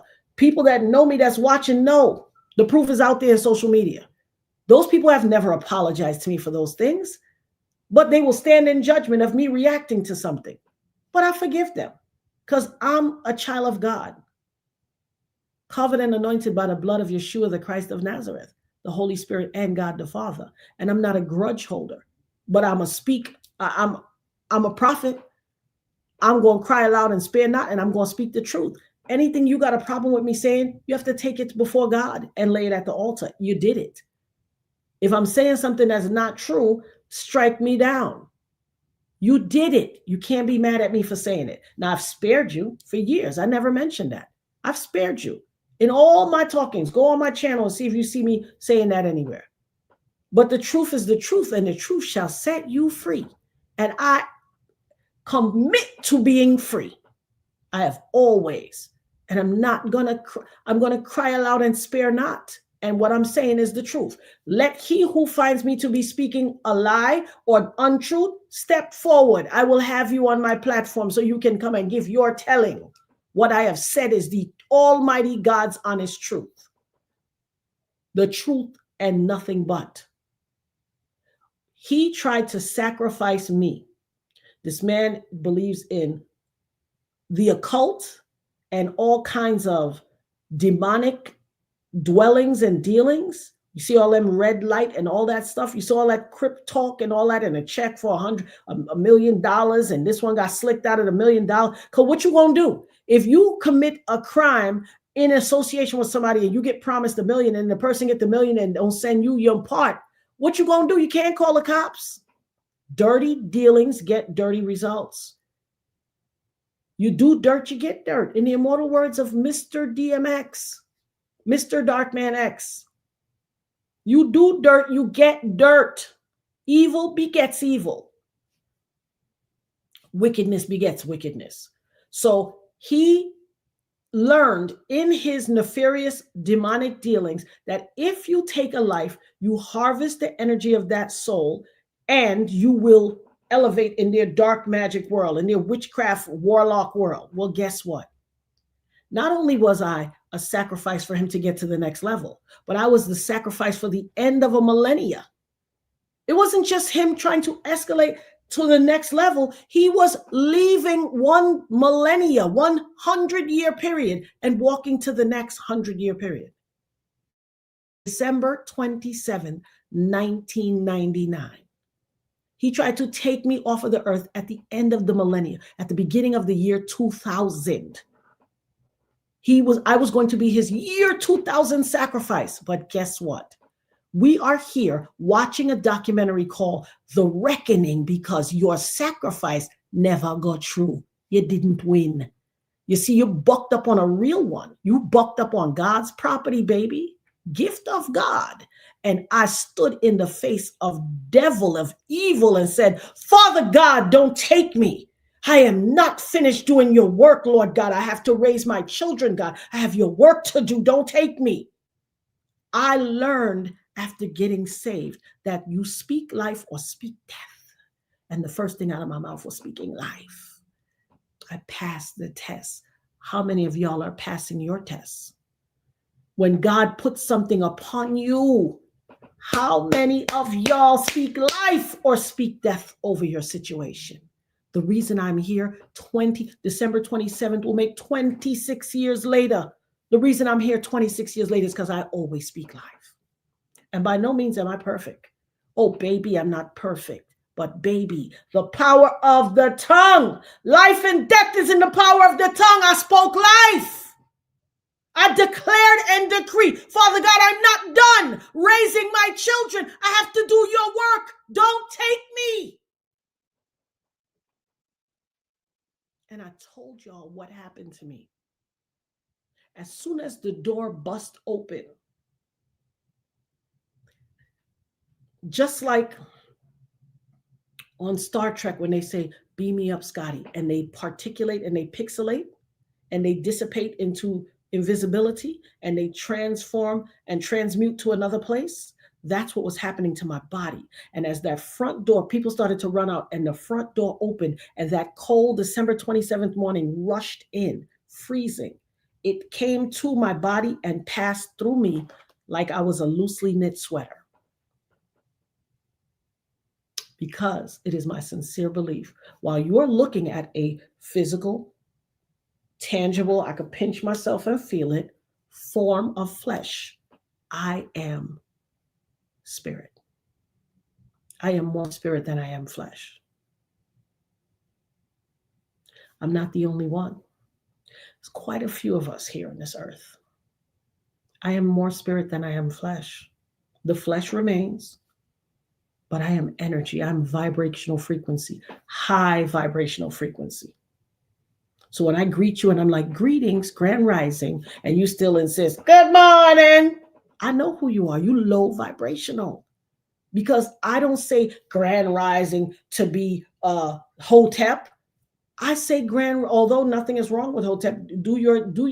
Cite your sources, do your research, Imhotep, and what role Imhotep played. That's what Hotep was named after. It's a contraction of Imhotep, newspeak. Like they took woke, the wokeism. Woke mean you awakened. Woke mean you're aware. Don't let the colonizers take our stuff and use it and invert it to their negative meaning. The spirit, shout out to you. Shout out to you, Michelle. The spirit is more. Shout out to you, Joy to the World. She said, you're giving me chills. I give myself chills every day. Shout out to, I think that says, hold on, Enerjet EV charge. I bet you got an electric car. You're a beautiful person. Keep going, sis. Thank you so much, my love. Thank you so much. I appreciate it. Hey, Michelle, I will not buy a doormat with welcome anymore. There you go. There you go. Oh, shout out to Enerjet EV charge for the super sticker. Thank you so much, my love. I appreciate for the $20 super sticker. Miss K said, Thank you, Lord, for sharing our lives. 1990 for me. Asheo. Okay. The headmaster's letting me know we're hearkening on 3 hours. But like I was saying, Mocha, this is my Nisi Poo, y'all. My boss laughs at me when I say grand rising. Indeed. The reason we say grand rising, and let them laugh, baby. The reason we say grand rising is the term good morning was created by plantation owners and people who held enslaved people and tried to possess enslaved Black people. And we got to stop saying Black too, because if you look in Black's Law Dictionary, the word Black means dead. So melanated beings, the people who enslaved melanated beings were trying to gaslight us when they created the term good morning. They were telling you, have a good state of grief, because the night before they had whipped you, beat you, stripped you of your dignity, sold your child, annihilated your child. And so they were torturing you by saying, good morning, good morning, good morning. And it just was one of those things that caught on. They said it to gaslight us. Why are you still saying it to each other? You are wishing a good day of suffering and grief upon people every day. We have to evolve, like all things in life. Learn to evolve. This is a derivative of enslavement. And people, please, when we use these terms, we are indigenous people. Everyone on this earth who is indigenous, some say Native American, Indian. Native American and Indian are terms created by colonizers. Those are not actual terms. Indigenous is the appropriate term. And every indigenous person was not what you called an Indian. A lot of the indigenous of this landmass are what you know as Blacks, melanated beings. While life began in Africa, remember, all the land masses, all the continents were one thing called Pangea. Before the 7 continents separated, before the, all of the earthquakes and things happened that caused the land masses to shift and separate. It was one landmass. And so you can walk from Africa before the land masses separated. You can walk from Africa to what is considered America, the Americas. So the people that were on this landmass when Christopher Columbus fake sailed his behind 1492, when he claimed he sailed the ocean blue, were melanated beings that you call Black people. Please, when you go forth, speak that properly. Don't separate Native Americans that you know as so-called Native Americans, so-called Indians. The only reason they got the name Indians because he thought he was sailing to India. And so when he got to the Americas, he named here India, and he named the West Indies because he thought it was west of India. So basically he was a dunce. And his brother Balboa wrote, when we got to the Indies, we got to America, the people that we found were melanated, like the people in Africa, aka so-called Black people, melanated beings. Okay? Were some of them the Inca, Maya, Native American, what you called Native American, typically aesthetically appearing? Yes. But there were all of us there, and many of them had integrated as one. So please understand that when you go forth and speak, the Aboriginal people of this land were so-called Black people and so-called Native Americans. Okay? Get that together when y'all go forth and speak. It drives me insane when I see people go forth and speak and don't get it right. And all these high, light, bright, damn near white, so-called Native Americans, we call them they were on the Dawes roll. Those are $5 Indians. You heard the term the $5 Indian? Because the white colonizers understood that rights were being afforded to indigenous people, the Aboriginals of this land, and they paid $5 to get on something called the Dawes roll, DAWES, so that they could be designated as quote unquote Native Americans, Indians, and indigenous. They as white as their ancestors from the Caucasus Mountains. Okay? Ain't a single thing in them Indian. And just like is happening in Israel, where DNA tests are illegal because they don't want their blood tested, because the blood says it all, baby. Mitochondria, God was so infinite in his wisdom that he made mitochondria the part of deoxyribonucleic acid in your blood, aka DNA.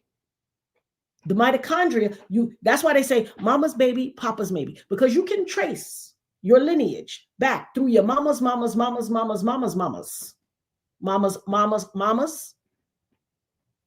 maybe, mama's baby, papa's maybe, because you can trace your mitochondrial lineage back to beginning of inception of the existence of your life.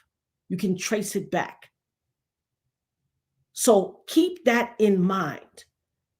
In Israel, a DNA test is against the law because biology, they don't want you testing that blood because all of the information is in the mitochondria. All of the information is in the deoxyribonucleic acid. That DNA, that Dana, in the immortal words of Tyler Perry said, Dana don't lie. Dana, DNA, don't lie. Okay? Just like these so-called, all these white Indians you see, they're not Indian, Native American, indigenous, aboriginal, whatever you want, come call it.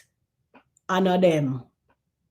And just like the Israelis that claim ownership over this landmass, baby, you know them Caucasus Mountain dwellers can't handle the sun. You can't handle it now. You want us to believe that back then, when there was no skyscrapers and nothing to shield you, all these man-made architectural things to shield you from the sun, you want us to believe that you was out there in the hot lands of North Africa? Come on, cut the shenanigans. You can't take the sun now. Just cut the shenanigans. I'm not trying to be funny. I'm just speaking facts. You can't be afraid of facts. Facts is facts. Okay? Well, I'm going to draw it to a close. But like I said, he tried to take a real one off the earth at the end of the millennia. I was going to be his millennia closing sacrifice. But God, okay, but God said, touch not my anointed and do my prophet no harm.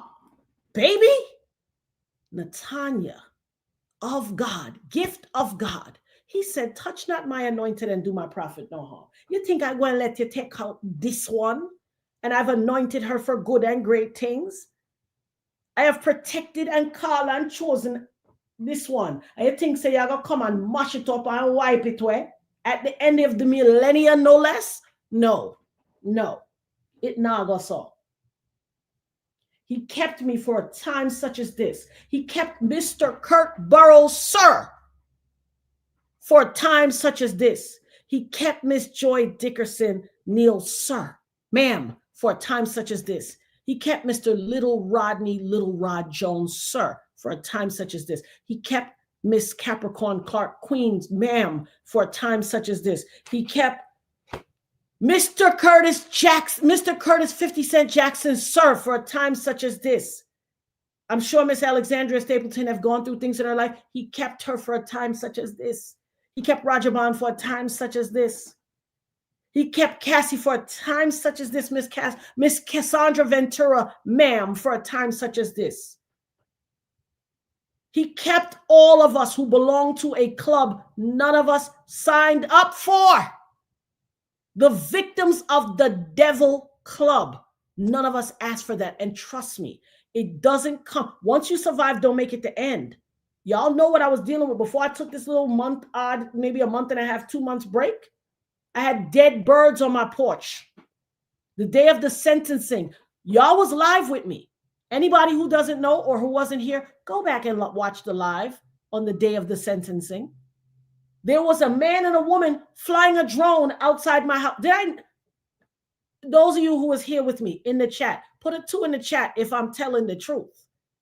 Put a 2 in the chat if I'm telling the truth. There was a man and a woman. I've been here over a decade. Ain't never happened before and ain't happened since. Ain't happened since. Flying a drone outside my house the day of the sentencing. A dead bird on my porch. And then 2 days after that, another dead bird on my porch. If I'm lying, I'm flying. You heard what Kirk Burroughs said. He cannot stand anybody he feels has went up against him, resisted him, got away with something, or he tried to do them something, or they resisted, or he couldn't overtake them. He is diabolical, petty, and retaliatory, and will not stop. He will continue to harass you forever. 25 years, and him still harass me. I told those of you who here with me, you know, a few months back, early this year before the trial started, they came in my house and moved a chair in my garage. Look, I put up this garage opener thing. Look, the paper say they opened and closed my garage while I was at, and thank God Cash App will send a notification. Cash App said I was at Dollar Tree. How on earth am I at Dollar Tree and closing my garage at the same time? And I'm the only one that live here. It's the proof in the pudding. So don't think when we go through, we are the only. It only happens and it done. It doesn't happen and done. They broke in my house to let me know they could get in here. You heard what Capricorn's Clark said? He kidnapped her and said, come on, we going to Kid Cudi's house to him, unalive him. Walk up in the man's house. He got in. They could get in. Listen, I don't know why they keep, somebody need to do a documentary on that baby mama. That's the cybersecurity expert. I don't know why y'all keep letting that chick slide. This chick, how could he get in Kid Cudi's house? Ask yourself. He's a celebrity. You think they don't have surveillance and systems, anti-theft systems to protect their house? He got a cybersecurity expert who he stuck a baby in. And y'all women out here taking these lethal shots. This man had the audacity, and I'm glad 50 Cent, Mr. Curtis Jackson, 50 Cent, sir, put it in the documentary when he said, all these people, he's like, hey, shaking hands and hugging people, taking pictures. Oh, what up, fam? Da, da, da. And he's like, I got to go bathe. All these people, I got to get this off of me. Basically get the cooties off of me. The audacity. You don't mind going to the strip club and getting schmex workers randomly off of the internet. Y'all call up and get random people off the internet and exchange body fluids with them, but you don't want somebody to hug you and shake your hand. The audacity of you scallywag. The audacity of you. What it showed was every bit of your elitism, every bit of your us against them-ism, every bit of your perceived superiority complex. That's what that was. You hugged the people and then you was like, I gotta get this crud off of me. You're frightened for Shia Khan, but you're not frightened for indiscriminate schmex partners off the internet from that are schmex workers? Really, sir? Who game you playing? What we look like? Fools? Guys, let me go. I've said too much. I just want y'all to know I was very much triggered. I went through a range of emotions like you would not believe. For those of you who have yet to see The Reckoning, please go renew your Netflix, go watch The Reckoning. We will meet back here tomorrow for 1 hour to discuss. So write your notes during the thing so we can go back and forth. I'm going to watch it again so we can go back and forth because I'm sure I left things off. But shout out to the nerd herd. Shout out to all of y'all in the nosebleeds, in the bushes, wherever God may find you, whether you're at work. Shout out to all my day ones. Shout out to everybody. Shout out to the haters, because let your haters be your motivators. Congratulate the haters, because you too soon will be a member of the nerd herd. You too will be a fan. You too will be a part of the resistance, and you will come over here, and you came here with malice, but you will leave here learning some things. You can't stay a hater for too long, really. But I love you all. Thank you for your time. We were watching something over the Thanksgiving holiday, and you've heard me say it before here. Attention is the commodity. It is a new form of currency, but it's not a new form of currency. It's always been a form of currency, because remember the term, you say attention for things, but you say pay attention. Pay, like pay money for what you want. Pay attention. Attention has always been a commodity and has always been currency, but even more so now in this time. And so be careful who you give your currency to, who you pay attention to. who you give your time and your energy to. Be very mindful of it, because we don't have it to spare. We are living in unprecedented, dire times. You better make sure you are paying attention and giving your currency, your physical energy. Maintain a high vibrational frequency. Listen to binaural beats, or you can find these on YouTube. Binaural beats, high frequency music. Look at these things and bathe yourself down. There are sound frequencies that can heal your body. It can heal your mind, body, soul, spirit, your flesh, and your finances. Go do your research. Look them up. I talk about it all the time. If not here, on another episode. I love you guys. God be with you. God's protection over you all. Shout out to all of you. I've missed you tremendously. I want you to know that, but you know me. When God tells me, peace be still, peace be still. God saved all of my energy for a time such as this. If those of you just came in and you're late, there is a documentary out called The Reckoning about the takedown of this cocky person. Thank you. Thank you for K-Lig posting the homework. Go and watch The Reckoning on Netflix. It is a documentary, the most magnificently, the most cinematographic, the most integral documentary of all of the documentaries about Kaiser Sose, aka the devil himself.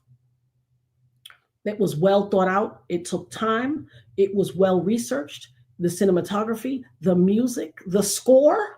Yo, the people who scored this documentary deserve an award. They need an Academy Award for scoring this documentary. There were songs where you could hear the crescendo build, the music build to a crescendo for the person saying, I mean, Mr. Curtis 50 Cent Jackson, sir. Miss Alexandria Stapleton, ma'am. Mr. Kirk Burroughs, sir.